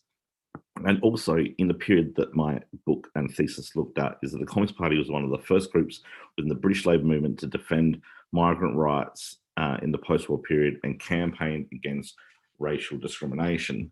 So that's that's why looking at the Communist Party's anti-racism and anti-colonialism and anti-fascism is important, because they play an important role. And I'll just go through some of the kind of the shifts in how the Communist Party looked at these ideas of race and stuff, and how that developed over the history of the Communist Party. So the Communist Party was heavily involved in anti-colonial activism throughout the interwar period. It was linked to the Communist International. The Comintern saw the Communist Party in Britain itself as important for coordination of anti-colonialism in the British Empire. So as well as the influence on parties and movements across the British Empire, like coming from Moscow, that London and the British Party was also important for kind of coordinating anti-colonial and anti-imperial politics across the British Empire. Throughout the interwar period, the focus of the Communist Party's anti-colonialism was on India, so that there was connections with movements across Southeast Asia, the subcontinent, in the Middle East, in Southern Africa and parts of West Africa, but primarily the focus of the Communist Party's anti-colonialism in the 20s and the 30s was on India. So Kevin mentioned Palmer Dutt, and he was heavily connected to Indian communists. There was Shapoorji Saklavala, who was a Labour and Communist MP and also kind of very much promoted the anti-colonial struggle in India. And then there was Benjamin Bradley, who was a Communist Party member who went out to India to be involved in kind of activism and ended up in the Meerut conspiracy trial in the late 1920s. So the Communist Party's anti-colonialism, like you can see it from throughout the 1920s, it really sharpens in the third period, that period from 1928 through to 1934, where that there is the direction from Moscow to increase tensions. The Labour Party is a social fascist party, social democracy is a form of social fascism, that intensify the anti-colonial struggle, and that many historians, well, a number of historians would argue that then in the subsequent Popular Front period is you see a lessening of the anti-colonial rhetoric and the anti-colonial activism, although that I think that John Callaghan in his debate with Marika Sherwood showed that actually that the Communist Party did keep up its anti-colonialism during that Popular Front period and into the war.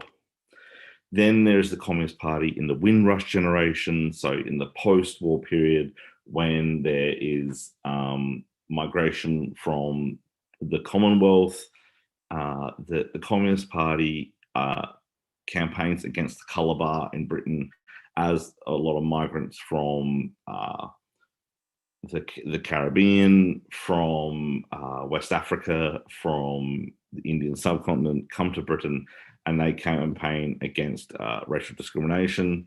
Also, the Communist Party campaigns against immigration controls, particularly before the 1962 Commonwealth Immigrants Act, is that there is an argument that any controls upon Commonwealth migration is racist. That changes afterwards, and I'm happy to talk about that more. Within the party itself, migrants were handled by the international department. So the international department had kind of organised the Communist Party's anti-colonial activism and been the liaison with Moscow previously, so that when migrant workers interacted with the party in the post-war period, they were seen as kind of anti-colonial people in the metropole rather than as workers in Britain. So they were dealt with primarily by the International Department. And in the 1950s, Andrew Flynn and others have shown that the Communist Party found a way to developing these things called nationality branches. So while most branches of the Communist Party were by workplace or by region, that there were also nationality branches. So there was one for Nigerians, there was one for Indians, there was one for Cypriots, and there was one for West Indians. And they remained throughout the 50s, and the Cypriot and Indian branches were eventually closed down in 1966. And the Communist Party faced challenges in that while it had a strong kind of anti-racist and anti-colonial outlook at the beginning, by the 60s it was being challenged because it was, while the Communist Party's strength was the labour movement was actually not that great on issues of race in that post-war period, and that the Communist Party, because it was so, the trade unions were so integral to it, to a strategy with the British Road to Socialism, is that it was unwilling to upset the apple cart in many ways, and the Communist Party was surpassed by more radical groups. So on one hand, it's the Black Power movement. So you can see here is a picture from the Young Communist League's journal Cogito, talking about Black Power in the late 60s. And then you see in the 70s other forms of activism by migrants and people of colour. So things like the Asian youth movement, the strikes that you see by South Asian workers in the 1970s, and these kind of challenges. And then there's also the Trotskyist Maoist groups who pushed a more militant anti-fascism and anti-racism throughout the 70s. So things like the Socialist Workers' Party and their involvement in things like the Anti-Nazi League and kind of a more kind of militant attitude towards the National Front, etc., etc. And then we get to the final period. So as most of us are aware, that the Communist Party undergoes a series of schisms from the mid-70s onwards over many things, including this idea of how to deal with new social movements. And so in 1977, the British Road to Socialism comes up with this new phrase, the Broad Democratic Alliance, that class was only one form of oppression and it was not the primary form of oppression. So women's liberation, anti-racism, gay rights, environmentalism, etc., were becoming more important. And within that, the people who were pushing for a reform of the party in the 70s and then into the 80s were arguing for greater attention to be paid to anti-racism. Most of those involved in the National Race Relations Committee would be considered Eurocommunist, but some of the older people who'd really been at the forefront of the Communist Party's anti-racism in the 60s were on what we would probably label the traditionalist side. So you see a greater nuance in the Communist Party's anti-racism approach coming as the party begins to divide and decline. So at the same time as they're having kind of these more nuanced debates around the 1981 riots that happened under Thatcher, is that it's the same time as the Communist Party is losing several thousand members every year. So how do we know this? So that there is a lot that can be found in the People's History Museum relating to the Communist Party's anti-racist record. And as Simon and Francis and others have mentioned, they pretty much stem from the post-war period. So there was a colonial committee of the Communist Party which existed in the interwar period, but as been mentioned, that these records were sent to Moscow. Now, in Manchester, you can find some minutes of the Colonial Committee that have been microfilmed in the People's History Museum, but most of it has gone to Moscow, and it's not been one of the things which has been digitized. That you can find online. There's files of individuals. So Kevin talked about the files of Dutt. There's also people like Benjamin Bradley, who was involved in the Merrick conspiracy trial. His papers are there. People like Jack Wallace and Idris Cox, who were leaders of the international department. So they're involved in kind of anti-racism as well as anti-colonialism, anti-imperialism. When I was last there, Kay Beecham's papers were in the party archive, but they had not been catalogued. So I'll be interested to find out whether they have been catalogued by that time. But where are the two where you can really find the kind of the parties of anti-racism in the People's History Museum is in the international department, because they were the ones that looked after anti-colonialism and then anti-racism. So there's a lot of particularly from the 50s and 60s, the things like the nationality branches, a lot of that is contained in the international department files, but also in the London District Committee files. So the London District Committee was kind of the biggest district committee. It was where a lot of the anti-racist activists and people involved in the international department were based. So that you see that there are several files coded under CP/Lon/race in the People's History Museum, and that's where you see other files on the nationality branches, on the race relations subcommittee, and then eventually by the 1970s, late 70s, you get the National Race Relations Committee. So what we find in the People's History Museum is the changing way in which the Communist Party approaches migrant workers and people of colour in Britain. So very much they're seen first as kind of connected to the anti-colonial struggle, and they are seen purely as anti-colonial activists who just happen to be in Britain, rather than migrant workers who are now residing in Britain. So there was always a kind of, particularly in the 40s and 50s, this thought that decolonization will happen quite quickly. So they point to India and Pakistan and Sri Lanka after the war, Burma, and they say, look, this is going to happen, and the people who are here are not wanting to stay here; they want to go back to the former colonies, which have now been liberated.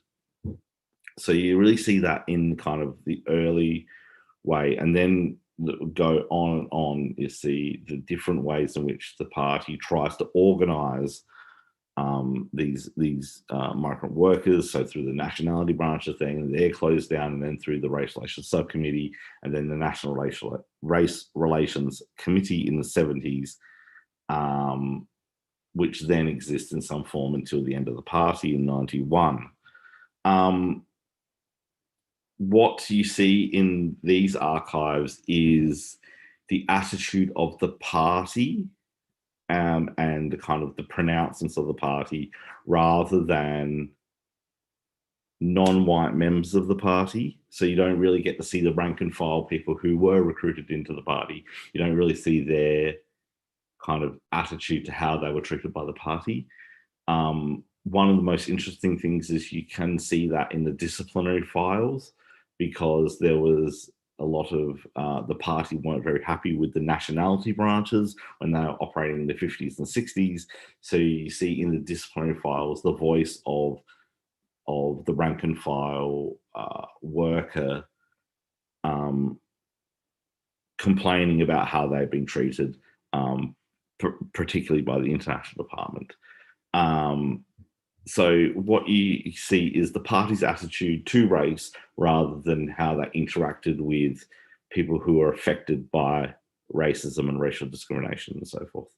So that's one thing, is that that what you don't see in that archive, and that's one of the things that Kevin talked about, is those silences, and also Cheryl talked about is that what we see is the party's focus rather than their interaction with others. So where can you find that elsewhere? Well, my final slide, I'm hoping to be a bit quicker so we have more time for questions, that you can find records elsewhere which really kind of put what we see in the People's History Museum in context. So Kevin's already talked about the Dutt papers at the British Library. There's also liberation papers. So liberation was the movement for colonial freedom, and then in 1970 it changes to liberation. It was started up by Fenner Brockway, who was in the Labour Party, but it was kind of consolidated by members of the London District Committee of the Communist Party, so people like Kay Beecham and Tony Gilbert. And there's some papers that are at Soho House in London. There's also some at the Working Class Movement Library in Salford. And then also you get this kind of interaction through the Billy Strachan papers at the Institute of Commonwealth Studies, the Indian Workers Association papers at Birmingham Central Library, not City Library. And that's really like that, how Indian workers related to the Communist Party, particularly after the Sino-Soviet split of 1960, when you see the IWA split between Maoists and then Soviet pro-Soviet groups, and then assorted papers that you find in the Modern Records Centre at the University of Warwick. A lot of the kind of trade unions have their kind of papers there, including their kind of anti-racist work. And you can see different perspectives from strikes of when the Communist Party has been involved, and as well as other left-wing groups, and the kind of reaction to that. So I think that in my book, I focus on things like Imperial Typewriters strike and the Grunwick strike and the Mansfield Hosiery Mill strike, all taking place in the mid-70s, and the attitude of these Asian workers towards the left. And then also you can see other things like the security files, which Kevin mentioned. Very interesting, because you see that interaction between the communists and anti-colonial activists, people who are coming from other communist parties into Britain during the 20s, 30s and 40s and some of the 50s, and how the British government or the British authorities interpreted these connections. So that looking at, so as Kevin and Cheryl and Francis mentioned, is that trying to put together the Communist Party's anti-racism is trying to situate what we can find in the party archive with records held elsewhere. And the one thing is that as historians that we should be aware of the silences, and even as the party archives on anti-racism becomes more complete, particularly from the 50s onwards through to the 80s, is we still have silences of the people who are involved at the grassroots level in anti-racism and anti-fascism and stuff like that. So hopefully that was shorter than some of the other papers, so we can get along to questions, and I will stop sharing my screen now.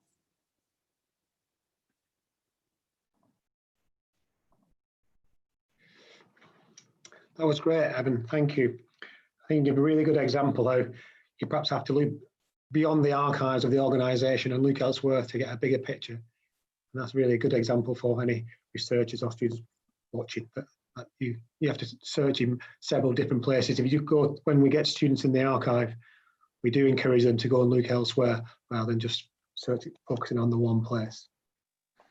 Okay. Up next, we have Jeff Andrews. Jeff teaches politics at the Open University and has published several books and articles on CP history. These include Endgames and New Times, which was published in 2004, and a biography of James Klugman entitled The Shadow Man, and that was published in 2015. Right. So Kieran, if you could go over to Jeff, that would be brilliant. Thank you. Thanks very much, Simon. Hope everybody can hear me. I'm talking via my iPhone, so there won't be any images or slides from me. I'm afraid I'm just going to talk. And just before I get on to the 1970s, and I've been writing more recently, as Simon said, on the 1930s, including the biography of James Klugman, who incidentally was another hoarder, and of course the Communist Party's official historian, and in fact has a room dedicated to him at the Marx Memorial Library. I just wanted to say something a bit more broadly about my involvement in CP archives, which not quite as long as Francis or Kevin, goes back to the early 1990s. I remember meeting Francis in the Hackney warehouse, praying it didn't rain, in my early research before the papers were collated and sent to Manchester. And of course, with Kevin and Nina Fishman, we held an opening the books conference in Manchester, and then edited a collection of essays. And of course, Nina was a great one for projects, and this was one of her projects, among other things. And of course, she made a great contribution at that particular time. Of course, my own research on the 70s for my PhD initially, and then a book that Simon mentioned, had the advantage that people were still around. So people from that generation were available to interview. And in my office at the Open University, if I ever get back to it, I have a box of old cassettes in a variety of conditions, quality-wise. Quite remiss of me not to have done something with these. Perhaps I'll do something in the future, which carries interviews with various people from that period. Pete Carter, I interviewed on his boat in Smethwick. Sally Hibbin, while she was filming on a Ken Loach film, I remember. Gordon McLennan, who travelled from Brixton to my then flat in Streatham, sat on the sofa and gave a lecture for an hour. I also went to Golders Green, for different reasons to Francis, and indeed a Golders Green attic being important, because that was where Reuben Falber kept Moscow gold when he was responsible for the party's finances, and he told me about that. Because opening the books in that post-Berlin Wall period that Kevin described also meant, in a way, the possibility of new approaches to looking at the CP. And of course, one aspect of that was to see the Communist Party as part of a wider British culture. In other words, responding to and being shaped by social and cultural changes, and not reducing things to its relationship to Moscow. That was very important.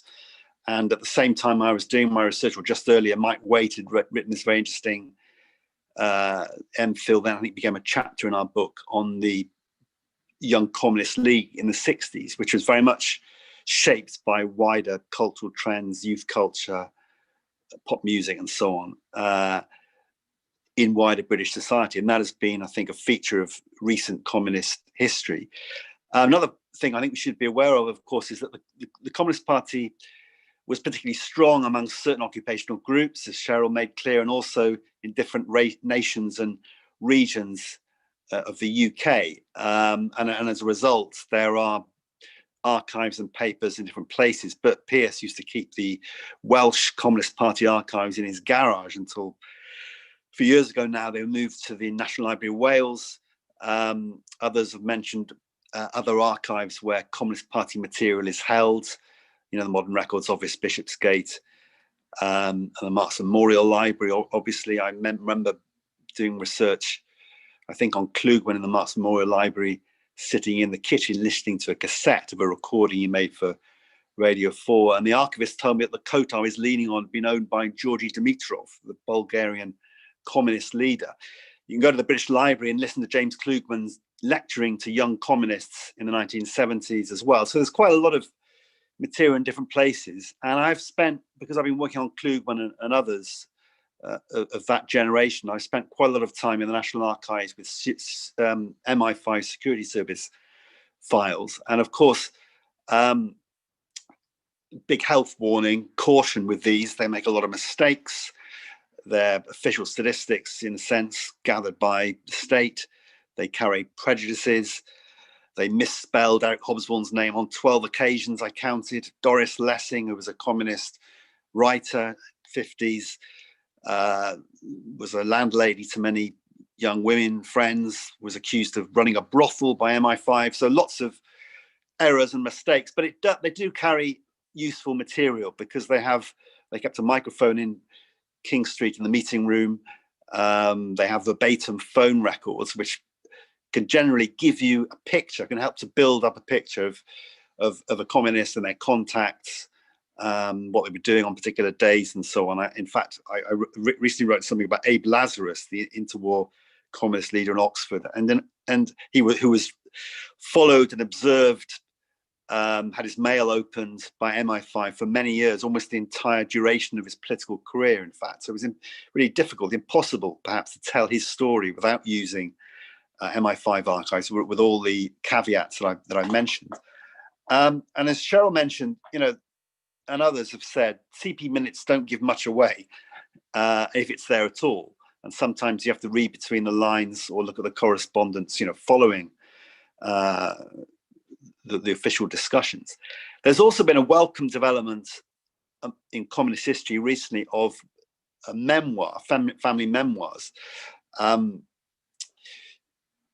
These include, you know, The Odd Article, various places, Nick Deacon, Lucy Gaster's collection, Radiant Illusion, Middle Class Recruits to Communism in the 1930s took that approach. Sasha Abramsky's The House of 20,000 Books about Szymon Abramsky is a really good read. And of course, Szymon Abramsky also very important in an earlier period of the Communist Party. And the other thing worth mentioning, I think, although it's not really, it's something slightly out of additional to what we've been discussing, was Raphael Samuel's Lost World of British Communism in the late 1980s. So before opening the books, before the Berlin Wall, in fact, just before that, when the Communist Party was undergoing, you know, major division and on its last legs, if you like. And it's a unique insight. It's a mixture of archival research, now published as a book by Verso, mixture of archival research, sociological analysis, the role of communist leaders, their morality, habits, customs, composition, etc., and some personal reflections of someone who was brought up in the culture of the party. He left in 1956, 30 years previously, probably long enough to be at some distance from it, while he continued to be engaged. So a politically astute assessment of contending positions in the Communist Party. So just moving on to the 1970s, as I said, there were more people to talk to. Just thinking now about the 1930s, which of course was another period where communists, students, intellectuals, idealistic generation joined the party, partly influenced by developments in Europe, as in a very different context. Students and others joined the Communist Party in the 70s. But there are obvious social differences in the composition of those who joined in the 1970s, often first generation university students who've been influenced by the movements of the 60s, less deferential to party culture and tradition. Many, of course, joined despite, not because of the Soviet Union. And they were involved perhaps in other movements, some of which Evan mentioned, the anti-apartheid movement, CND, and at the same time, they faced, or not competition, or the Communist Party faced competition from more active ultra-left. And the British Communist Party had a more complex relationship to the movements of the late 1960s. On the one hand, kind of dismissive, more conservative. On the other hand, less sectarian and more open to trying to understand what those movements were saying, even if they didn't completely understand what they were saying. If you look back at the period, that decade of the 70s as a whole, it was certainly one of renewal as well as decline. So the revival of industrial militancy, as Cheryl said, under Bert Ramelson, a brilliant organizer, mobilizer, himself an intellectual, took the Communist Party to the heart of the industrial struggles of that period. And renewal through social movements, particular feminism and students. By the end of that decade, when the party is in more decline, there's this rupture between its communists involved in industrial work and other social movement activists. I mean, it's much more complicated than that. But the party, if you like, has a more fragmented feel about it. Some parts of that fragmentation were welcome. Just to say something about the party's attitude towards feminism, and all political parties were challenged by the rise of social movements. The Labour Party in that period was seen, certainly by the radical members of that generation, as an electoral machine which didn't really want to see control, wanted to control movements, could not really deal with social movements outside its narrower parameters.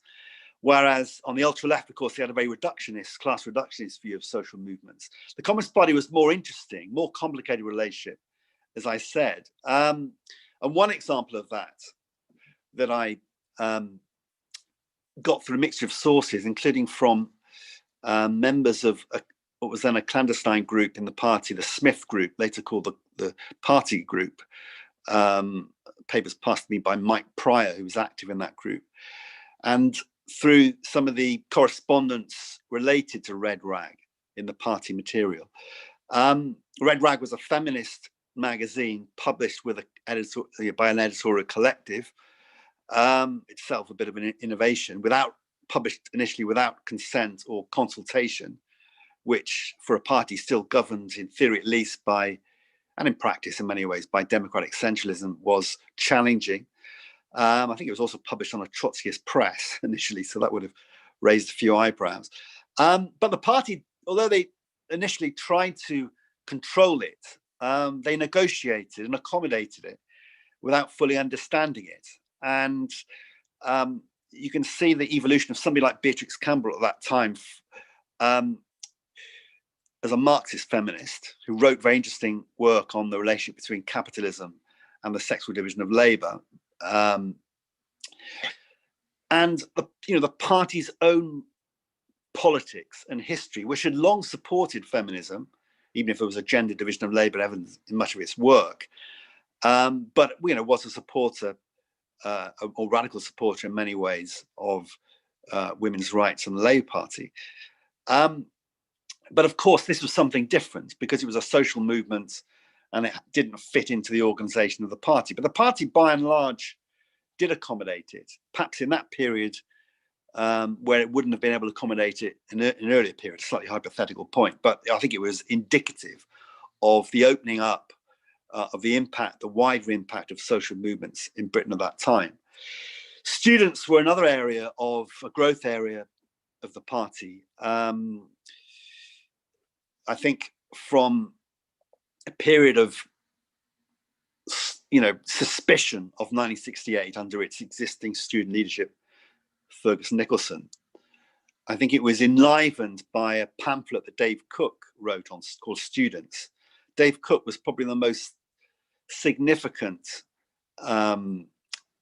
so-called Eurocommunist figure in that period. I think perhaps along with Pete Carter, later the industrial organizer, and Pete Carter was part of a very interesting generation of young communists in the 60s who had kind of moved on to cultural politics without having had the opportunity to read Gramsci, but were motivated by, popular culture, sexuality, and so on. And then, of course, Pete Carter became later the organizer, the industrial organizer in a much later period. Interestingly, both Pete Carter and Dave Cook were lodgers at James Klugman's house in Clapham. And Klugman, of course, was the archetypal talent spotter, mentor for younger communists. So it'd be interesting, the influence that he had on those two. I think it's quite interesting, and looking at this again from a year since I first researched it, and I wonder whether the Communist Party eventually wouldn't take control, but had leading position in the National Youth Students when David Aronovich was president and other people were on the executive in Broad Left, under the sort of Broad Left banner. I wonder whether some of that's been exaggerated, the actual winning of position in comparison to the ideological changes that they pursued. And not just because subsequently it's been quite an easy convergence between some of those communist liberals, even conservatives, to a sort of, I noticed them appearing in the sort of Alistair Campbell's kitchen cabinet. But I wondered whether the ideological work of Dave Cook and others is more significant. And of course, under the auspices of the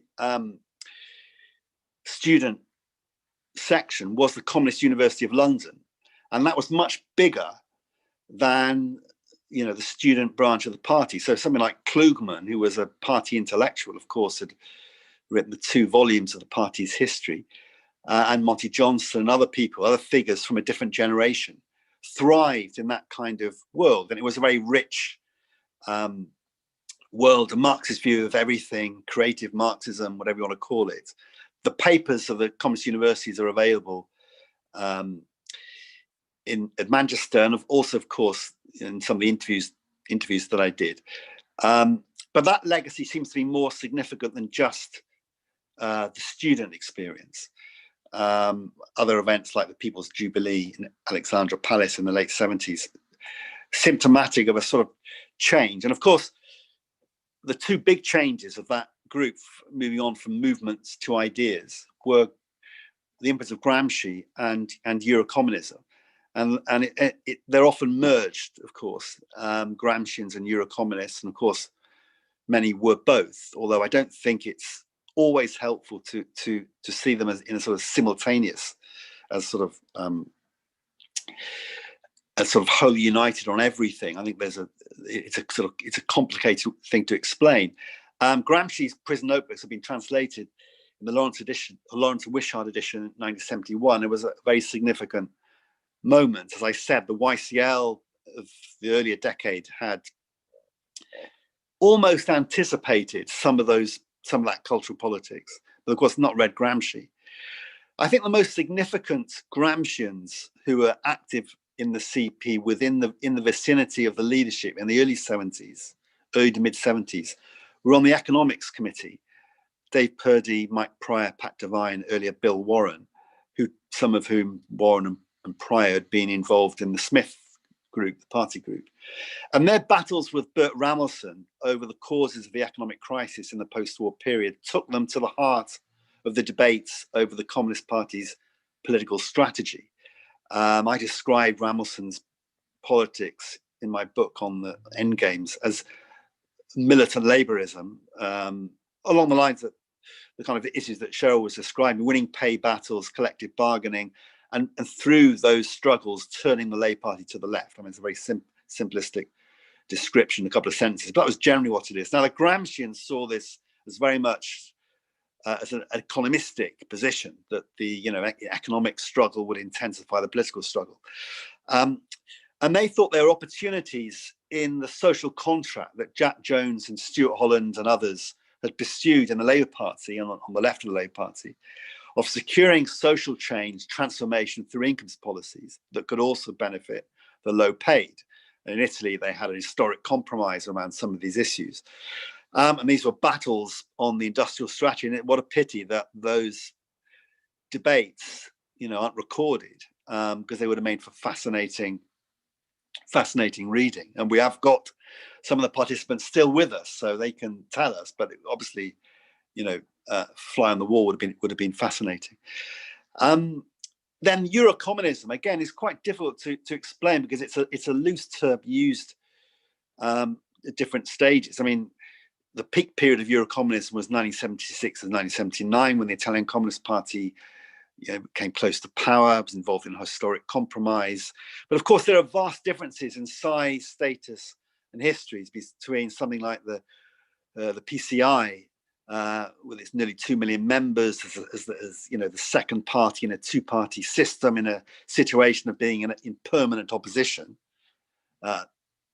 nationally, having some regional strengths, control in Emilia-Romagna and the Red Belt and other places, and a small British Communist Party that still strategically was pursuing a Labour government of a left type. And so it's difficult to draw, if you're taking the Eurocommunism literally. Of course, the biggest moment, I suppose, that fitted that Eurocommunist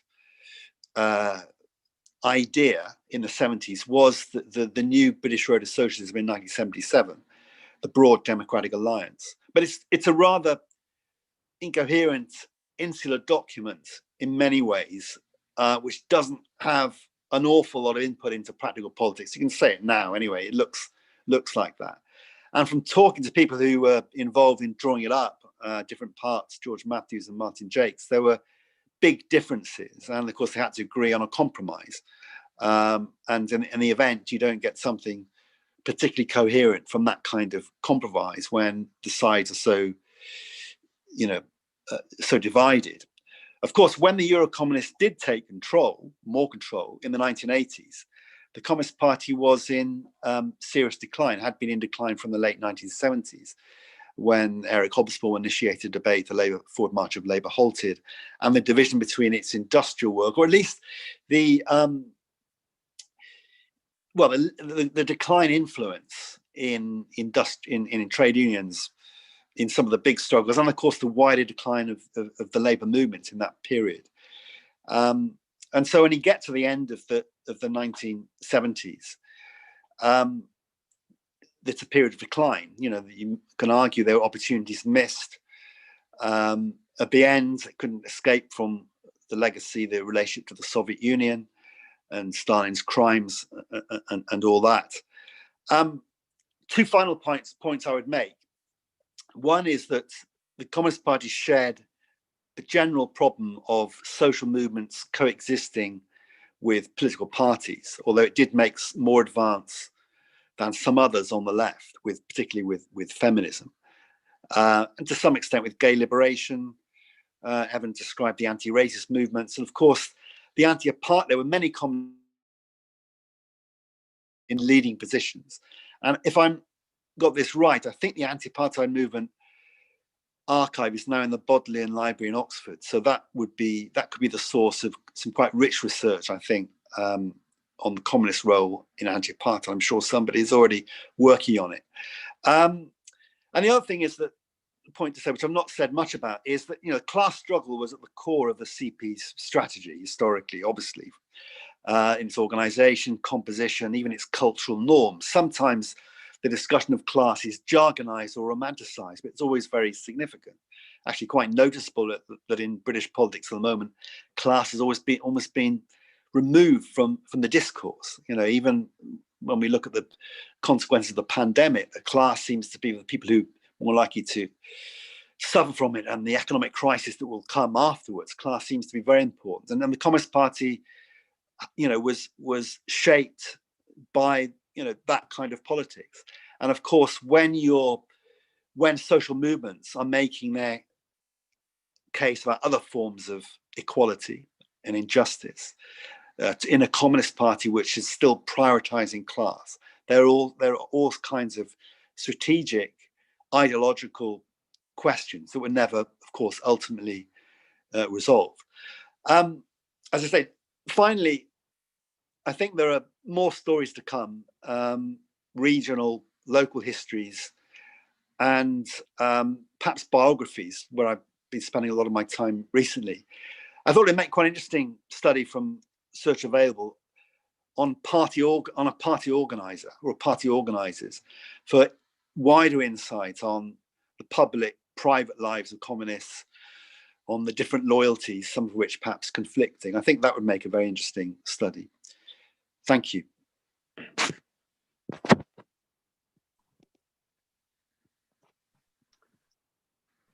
That was super, Jeff.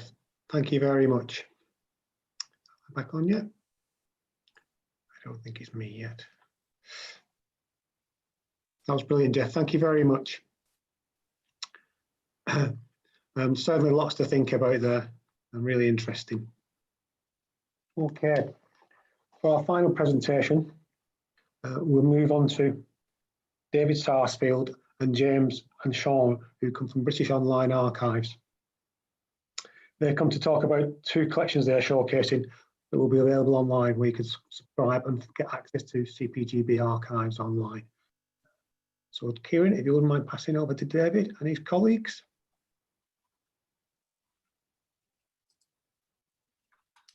Thanks, Simon. Yeah, I hope everybody can hear me. First of all, thanks very much to Simon from the People's History Museum for inviting us here, along with Kevin Morgan as well, who we've worked with quite a bit in the past, particularly on our involvement with the Communist Party Great Britain Archive. I'm joined by my two editorial colleagues, James and Sean, who will be able to talk a little bit about some of the new innovative approaches that we've brought to the digital archive of the Communist Party. And they'll be speaking in due course. I'll just share my screen here. But first of all, just to kind of give everybody a little bit of a background with what who we are and what we've been doing. Okay, so British Online Archives. British Online Archives is born out of an archival publishing tradition that stretches back to 1956. We are an independent commercial academic publisher, and British Online Archives is geared towards teaching and research within the humanities and social sciences through the study of primary source collections. We work with a number of prestigious suppliers and archive holders, including the National Archives, British Library, and of course, institutions such as the People's History Museum as well. We currently have 93 primary source collections covering mainly in the last 400 years of history, but we do have a specific focus on 20th century history and international relations, and we currently have over 4 million images in total. So as far as our relationship with the Communist Party archive is concerned, as I mentioned before, and as is fairly obvious to pretty much everybody, the Communist Party archive has been sourced exclusively from the People's History Museum. We currently have 1 million images, which are spread across 19 sub-collections. These cover a range of sources from official party material, which have been well documented in the previous presentations that we've had, including the political committee, the executive committee, and the international department, to name just a few, as well as material relating to prominent individuals of the Communist Party, including the likes of Harry Pollitt. And you know, kind of born out of this, then really, I won't take you to our previous or our current incarnation of the Communist Party archive, which has been hosted on a separate site. But in order to kind of bring things more up to date to and make our collections more accessible, not just to historians of the Communist Party itself, but also people who are looking at the left's kind of relationship with matters such as gender, nationalism, things like that. We've, with the help of Jim and Sean, and as I said before, they'll be able to take you through a little bit more about what we've been doing. But we've been migrating, or we've begun a migration process of bringing across some of the collections from the current Communist Party archive to be hosted on our main British Online Archive site. We currently have 2 collections published, which I'll be able to show you in just a moment, with another one that's on the verge of publication as well. And again, they've been developed in such a way as to not just be of interest, as I say, to Communist Party historians, but also make them more accessible to postgraduates and indeed undergraduates at universities. So I'll stop the share there, and I will bring back. Okay, so this is our homepage, as kind of our series landing page for the Communist Party, or in its kind of what will be its new incarnation, the British Communism at Home and Abroad, 1944 to 1986. Yeah, Jim will be able to talk a little bit more about the work that he and Sean and other members of our editorial team have been doing. Jim, I'll pass it over to you if you want to pick things up from here and talk a little bit more about what you've been doing. Yeah, thanks for that introduction, Dave, and thanks to the organisers and speakers, not just for the presentations, which I found incredibly interesting, but also for the tireless work that's gone on in the archive, to bring the history of the party and working class activism more widely to a larger audience. It's really appreciated. As Dave mentioned, the purpose of taking our old online archive and moving all the material over to our current website, which houses most of our other collections, is to make it more user friendly. Many of the people who are presenting or watching this will know their way around the archive like the back of their hand, but we want to make it as student friendly as possible.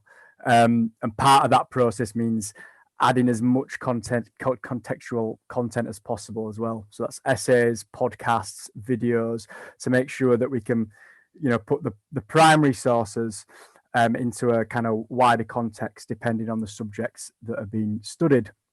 So as Dave moves down there and mentioned that there are 19 collections that we're currently moving over. We've got 3 that are completed or nearly completed. So the first one, if you go down, Dave, is Communism and the Cold War, which contains the records of the party's international department and international committee, sheds light on all sorts of subjects from the Sino-Soviet split to the emergence of Eurocommunism and beyond. Gender feminism and the British left contains the records of the party's women's department and related bodies. And as Jeff insightfully presented before, these materials provide an insight into the relationship between the party and successive waves of women's movements, both internally and externally, and fair to say both successfully and unsuccessfully. And then we next week we'll be publishing Debate and Division on the British Left, which contains the personal and political papers of prominent party members JT and Molly Murphy. So it's quite an interesting collection where you have an insight into life in post-revolutionary Russia, where they both lived in the 1920s, and also the Spanish Civil War, where Molly served as a nurse on the Republican side of things. So I'll just quickly take you through the gender feminism collection so you can get a feel for what we're trying to do here. So here's the collection landing page, and if you go down, Dave, students or researchers will find everything laid out as clearly as possible. So if you go down right to the bottom, Dave, we'll have highlights on the left of the page, documents that we feel are particularly interested, and insights here on the right of the page, particularly aimed at students to try and put the collection into a wider context. Go back up to the top of the page, Dave. We can show you some of the other stuff here. So there's a key data tab. So if you're needing to reference anything, that'll have that on there. There's a downloads tab. So this is for everybody to be able to look at the kind of marketing material around it, but also the collection summary. And you can be able to download some sample images. If you go to the contextual essays bit, Dave, these are 3 essays from Professor Morgan, who, if I didn't have these essays, it's fair to say that it would have made my life a lot more difficult, let alone any kind of undergraduates who want to get to grips with the subject. If we go to the volumes landing page, so this is what you call doubling core metadata. So you have a series, then collections, and within the collection you have volumes and documents. Here we've renamed some of them, not drastically, but as we've said, the aim is to make sure it's as accessible to students as possible. However, you'll see that in terms of the reference there, what you'd expect to find in the physical archive in terms of the naming conventions is exactly the same. So there's all sorts of diverse material in here, but I will pass over to my colleague Sean, who himself is a recent graduate, who will take you through some of the kind of interesting documents and items that we've picked out. Cheers, Jim. So as mentioned, I've helped with the re-release of a collection called Gender, Feminism and the British Left, 1944 to 1991, which is on your screen now. The majority of material in this collection is from the CPGB Women's Department. It includes a wide range of perspectives, from national women's organisers to rank and file Communist Party members. I thought the best way to demonstrate what this collection is about is to explore one of the key themes that runs throughout. And it's going to be quite similar to what Jeff Andrews actually talked about in terms of Red Rag and the conflict between social movements and the Communist Party of Great Britain. So, just the conflicts that existed in the CPG between being committed to progressive feminist principles and women's rights, and then at the same time feeling uncomfortable with the type of issues discussed by radical feminists in the women's liberation movement during the 1970s. So in that decade, a group of radical feminists from within the Communist Party of Great Britain formed a magazine called Red Rag, which is the one that Jeff Andrews mentioned. And we have the full magazine series, I think, apart from one volume in our collection. So, Dave, if you just want to go to volume 6, document 1, image 56, I'll continue. So this is our page viewer. And you've got a description on the right and thumbnails on the left. It's pretty intuitive. So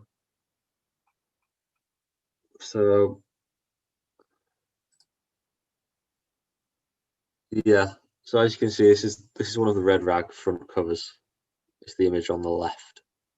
It's actually an editorial kind of mission statement in which the editors say that, I think it's that third paragraph, that small paragraph, it's important that Marxism is given an identity outside of traditionally predominantly male left. We want to break their monopoly. They have vulgarized and dogmatized it. So we see here from the editors of Red Rag quite a challenging and hostile language. These women, radical feminists, wanted to expand the type of issues that Marxism and the Communist Party usually dealt with. This is demonstrated through the contents of Red Rag itself. So if we go to image 43 on that same document, it's an article written by someone called Irene Fick. She writes, for example, we can safely say there is no biological difference between the sexuality of the human female and the human male. This echoes contemporary debates around transgender issues, despite being written almost 50 years ago. The same article goes on to talk about sex toys, female orgasms, and the difference between sensuality and sexuality. This is the type of quite radical for the time women's issues that Red Rag foreground.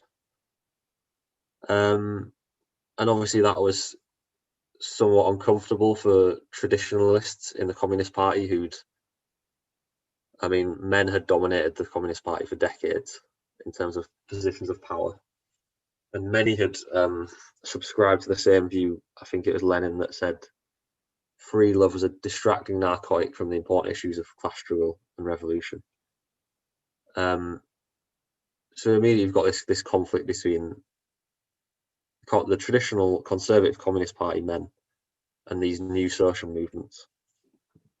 So the CPGB responded to this in a couple of ways.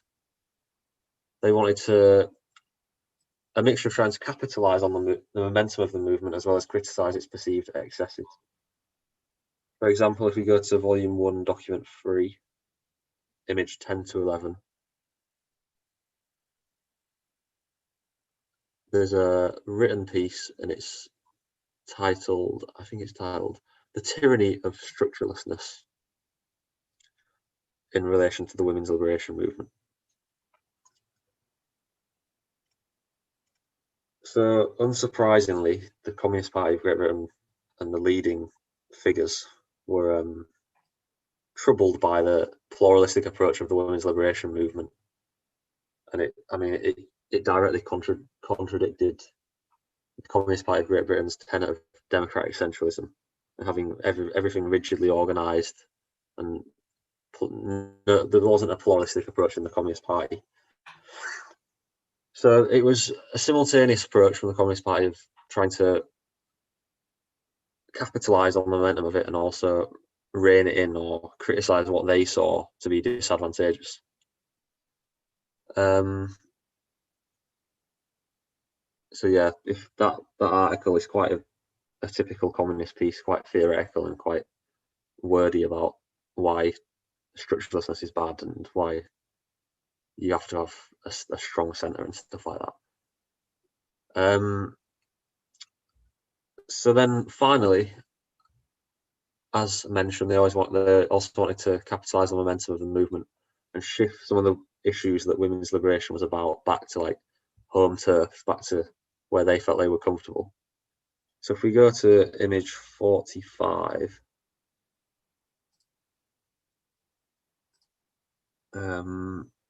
I'll just wait a sec. Yeah, so this is about the Communist Party running their own women's liberation workshops, which obviously seeks to appropriate the name of women's liberation movement and at the same time shift issues discussed back onto more comfortable ground.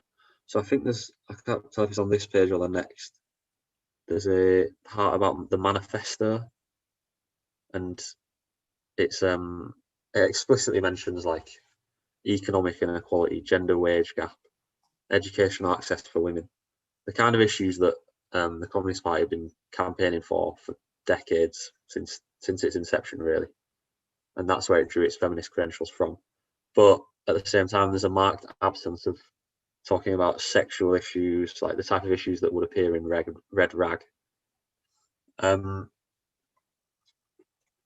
So yeah, I hope that's given you just a little flavour of the kind of issues that are drawn out through the collection. Yeah, I think that's everything. That's great. Thanks very much for that, Sean and Jim. Just one final thing to say. I mean, like I said, I mean, the example that's been given there with the gender and feminism collection is kind of a mere, almost snippet, really, of the complete suite of collections belonging to the Communist Party archive that we have. And in fact, for some of these new collections that we are doing, if I just go to this final page. For people who are viewing this, we are very keen for feedback on these newly iterated collections, including Communisms and the Cold War, Gender and Feminism, and obviously the Division and Debate collection, which, as Jim says, is due to be released in a week's time. You'll see here with we have our contact details here. You've got the main URL for the British Online Archive site. for people who are viewing this now, we are more than happy to provide free individual temporary access to some of these collections. We're very, very open to feedback, and also, I mean, our main kind of target market are universities. So in that case, if you're a student or if you're an academic and you feel that your library would be potentially interested in this, we do offer free 30-day institutional trials. So please, again, reach out to your librarian, or if you are if you're an individual researcher, please get in contact with us at the address that you see here, info@britishonlinearchives.digital, and we'd be more than happy to provide with some temporary access, and any kind of feedback on how we're doing, or your experiences in navigating through the site would be very much appreciated. But I think we'll leave it there, and if anybody has any questions, either myself, Sean and James would be more than happy to answer them. But thank you very much. Thank you, Dave. That was great, Dave and colleagues. That's a really good introduction to British Online Archives and what looks a really user-friendly interface that they've got there. Excellent. Okay, right, for the last, we've got around 20 minutes left. I think we've got one or two questions that came through, and I got one or two questions, so let's have a look where we can start. First off, we've got a question for Evan, and this came in from Diane Kirby. And Diane asks, with reference to race in the Cold War, are there any discussions in archives showing conscious of race as means of attack, as means to attack US, especially during the 1960s civil rights movement? And that was for Evan, please, Evan. Yeah. Yes. So definitely that, and this is something that goes back to the 1920s, is that the Soviets and then the communist parties around the world attack the US for their poor race relations, and then promoting the Soviet Union as a place where kind of racism is being overcome. And it's something you see not just in the British Party, but in the Chinese Communist Party makes a big deal out of this. The South African Communist Party makes a big deal out of this as well, et cetera, et cetera. So yes, that race relations in America, particularly particularly in the 50s and 60s, is used by the Communist Party to kind of attack the West and the United States particularly.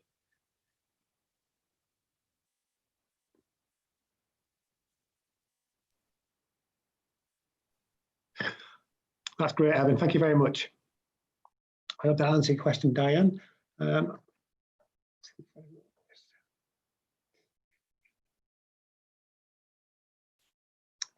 Kevin might be able to answer this one because he was talking about Dutt. But Lyndon White asked, do proof copies of the book that Dutt was writing in the Second World War during the imperialist war phase, which was then aborted, still exist? I don't know if you know anything about that, Kevin. I've not come across those drafts.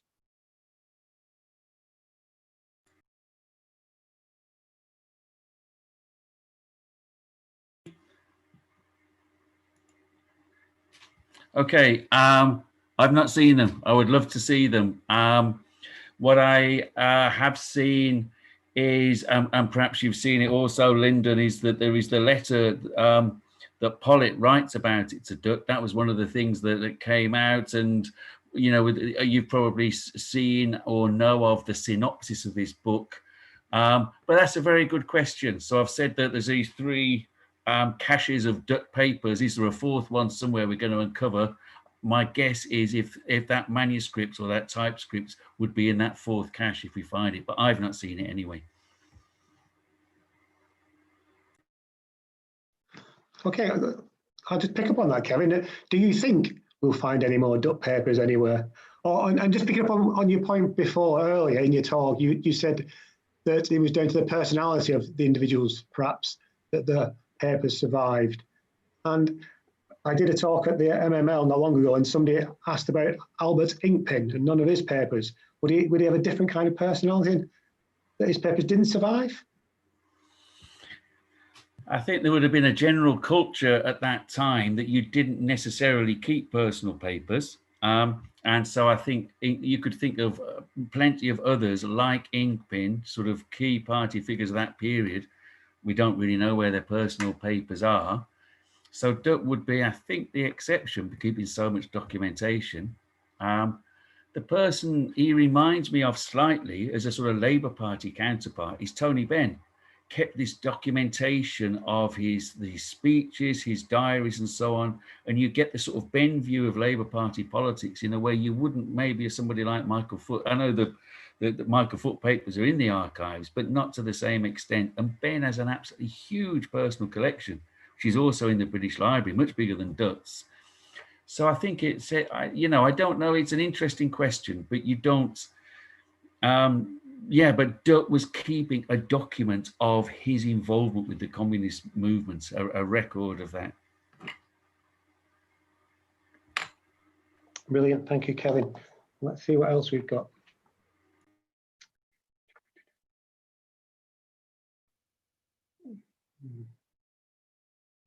We had a, not a question, but a request from David Corb, and he said, could anybody please let him know of any recently published books and articles on the CP so he can update his biography, and he'll put it online, and Dave works at Left on the Shelf, and you can contact him there. I think, going back to Kevin again, and perhaps everybody else could chip in as well, and you said during the 80s that you weren't encouraged to delve. And what changed that? Was that coming down to the Berlin Wall, or was it something in general, just in archives in general? I think it was the person that, I mean, really is that Francis would be able to speak to this as well, because there's two sides to that. My sense of it was, at least in 86, 87, was because I did go to St. John Street, and I was shown some things which were completely uninteresting, and that therefore you weren't really being encouraged to do that research. But Francis was also, you know, I hadn't realized it was 1985, but Francis is working in the archives, and I think would have a different sense of things were moving in the direction of greater openness. Maybe it was just bad timing or bad luck in terms of how I happened to raise it. Maybe I should have just done my PhD a couple of years later. So I think things were moving under the surface, but if you were at the outside of it, it wasn't discernible. It felt like, you know, you weren't really welcome to pursue your studies at that point to me. And Francis, have you got anything to say on that? Yeah, I think it's also important. I mean, I must say, between summer 86 and summer 87, I was doing something else and wasn't at the archive, wasn't working at the archive at that point. So I worked there 85 to 86, and then came back in 87. So for that year, I wasn't there. But the other point that I think is worth bearing in mind is that firstly, we had no obligation to provide access to anybody, and generally speaking, there was an extreme shortage of, well, resources, space, time, and that sort of thing. And by far the simplest way, if someone's request is inconvenient, was to, you know, just, well, try to fob them off, because you know, we weren't really geared up for that sort of thing. And it was it wasn't simply a change in the atmosphere, although the changing in the atmosphere, the liberalization of the Communist Party's politics did definitely have this effect, but also as we got the archive better sorted, and as I was working there more frequently, meaning there were more people available to deal with requests and such like, we were better able to accommodate people.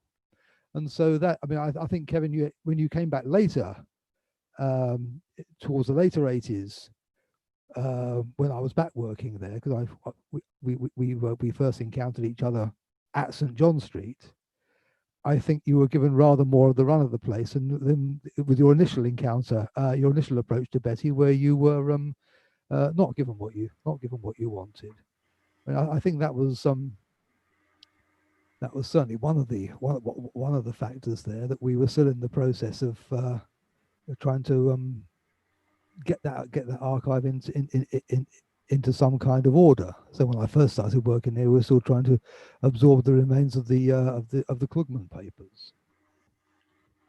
Simon, can I just come back just briefly on that? Because completely, Francis, when you came down and at the end of 1990, and it was like, God, there's all this material, and I think, and so, absolutely, it wasn't Betty actually, it was George, extremely helpful. But in terms of the 1980s, I should also bring into the picture, I got interested into this topic by going around to Eddie and Ruth Friel, and going around in terms of Eddie talking about things, going to the working class movement library in Old Trafford, and thinking, this is you just really want to get involved in this history and so on.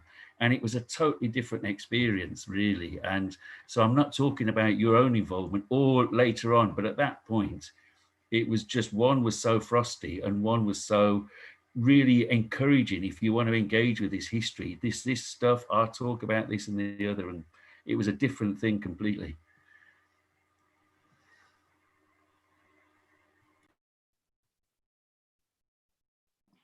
Are you going to come back, Francis, or are you happy? Nothing much to add on that. If you've got other questions to deal with. Okay.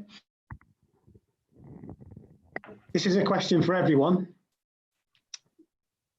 And this has come from Diane Kirby again. Diane asks, does any of the documentation reveal much of a preoccupation with religion or promoting atheism? And that's open to anyone. Yeah, I can say from the materials I saw, I don't recall seeing anything of that nature. Was I particularly looking for it? Probably not. It's an interesting point. But yeah, from my personal perspective, I don't recall.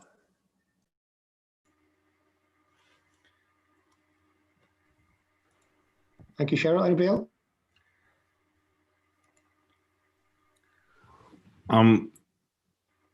That Jeff might know more than me, but James Klugman was very much interested in this idea of the relationship between Marxism and Christianity, and I think he wrote a book in the 60s on this topic. And that's the only thing I know about it. But Jeff, as the Klugman biographer, might know more. Yeah, can you hear me? I think I've been cut off video, but you might be able to hear me. We can hear you, Jeff, yes. Yeah, hang on. I think coming back now.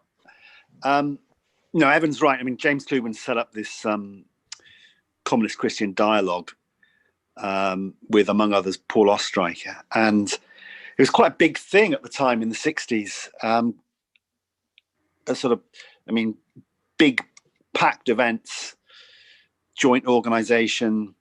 Klugman was going through a sort of humanist phase, as I recall. He wrote an interesting pamphlet, The Future of Man.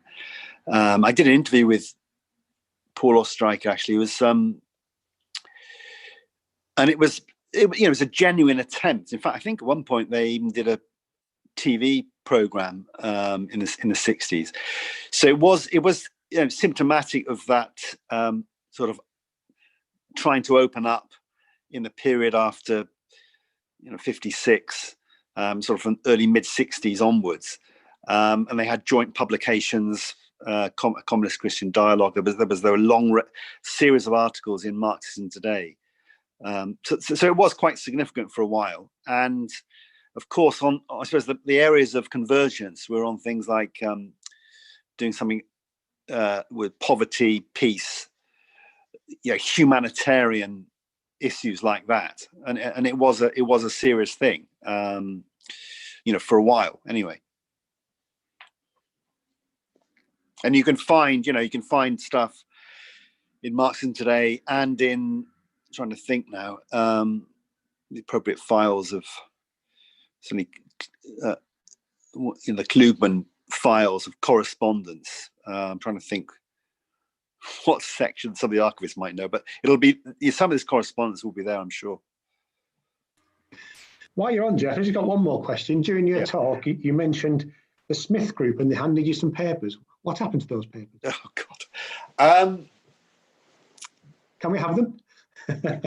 I'll have to think about it. I can't remember whether I returned them. I believe I might have returned them at the end of my PhD or put them in the archive, but I suspect they're not in Manchester. So what I need to do is also to find the Gazzetta interviews and try and discover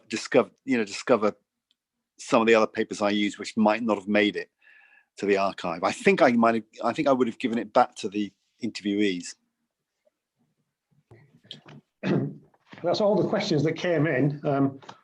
I really enjoyed listening to all the talks today, and as I think it really shows that how archives survive. There's quite a lot of luck and serendipity, and quite often it's just one person's decision. What one person considers an archive, somebody else considers rubbish. And in my 13 or 14 years of being an archivist, almost every collection that I've worked with, there's been some luck involved. Things have been rescued from a skip. Things have been 10, 15 years locked in a case. And one of the speakers mentioned, I think it was Kevin, mentioned a suitcase coming down. And just on that point, I mean, I don't know if anybody still has connections with the party in any way. We would be very, very keen to take in more papers that might be out there. And I know that my colleague Darren, he's very keen on us to make links with some of the latter-day Communist Party members and what they would do with their papers. And if they didn't come to us, I'm sure other archives would be equally willing to take them. And I wondered if any of the speakers today had any thoughts on how we could create some links and perhaps get some papers from those people who are represented in our archive and get some of those people represented.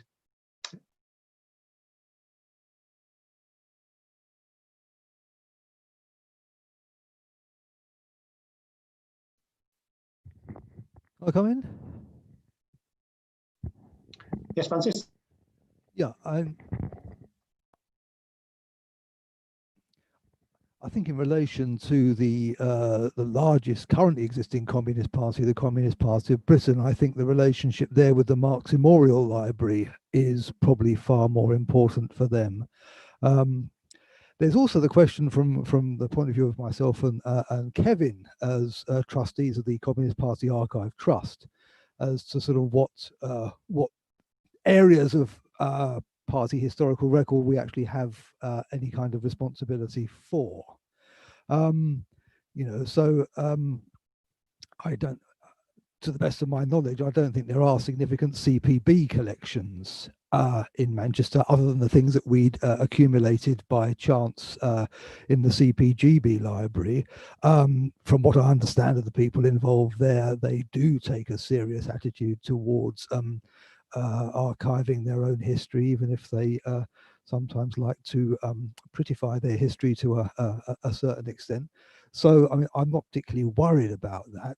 I mean, certainly it's worthwhile getting out generally as far and wide as you possibly can, that, you know, if you find caches of old papers and that sort of thing, don't assume they're just rubbish. And, you know, there are still a number of people, you know, who are now getting very old, who probably have, quite possibly have got, including myself for that matter. Sometime I'll give you the Brixton CP stuff when I get round to it. But, you know, there are various people in that kind of position that it's always worth reminding.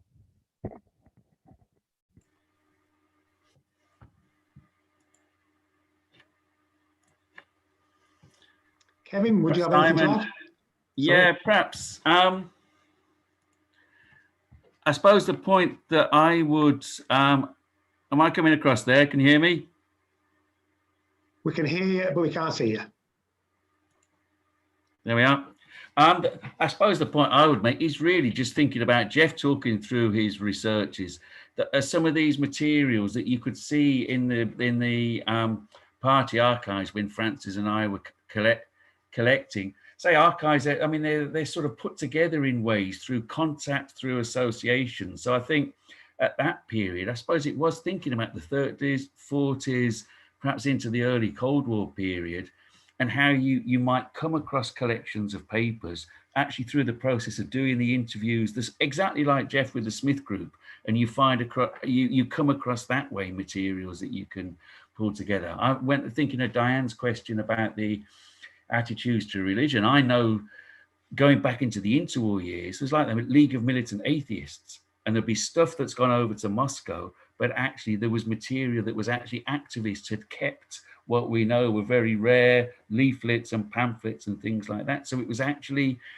exactly the type of research that Jeff was doing like 20 or 30 years ago. I think we should be doing on the movements of the 60s and 70s now, in the way that probably when I was doing my PhD, you were thinking 30s and 40s, and that way then you find out exactly like it could be Francis there, people who've got things that they could dispose of, they move to a smaller place, or for whatever reason, you need to get hold of that material. So I would go for the Jeff Andrews method there, then, you know, and try and get those Smith Group papers that he said about, if they can be tracked down at all. Well, that's fantastic. Thank you, Kevin. And that takes us bang up to 5 o'clock. I'd just like to say thanks to all the speakers for contributing. I think it's been a really good day. Looking on YouTube, we've constantly had over 50 and up to 65 people watching the whole time, so that's really good. And yeah, I really enjoyed it. And I for one, have certainly learned a lot. I think I've learned more in one day about the archive I look after in the last 18 months, to be honest. I really enjoyed it. And I'd just like to thank everybody, for all the speakers and everybody for watching. And just one final thing before I go, I just have to say that if you did enjoy today's event, perhaps you could think about making a donation to support PHM at phm.org.uk and click the support button, or you can donate via the Facebook page. The museum does rely on donations, and they're even more critical during this difficult year. I just say thanks in advance if you can make a donation. We would really appreciate it. Thanks a lot to everyone, and yeah, I'll see you all soon. Thanks a lot. Bye bye.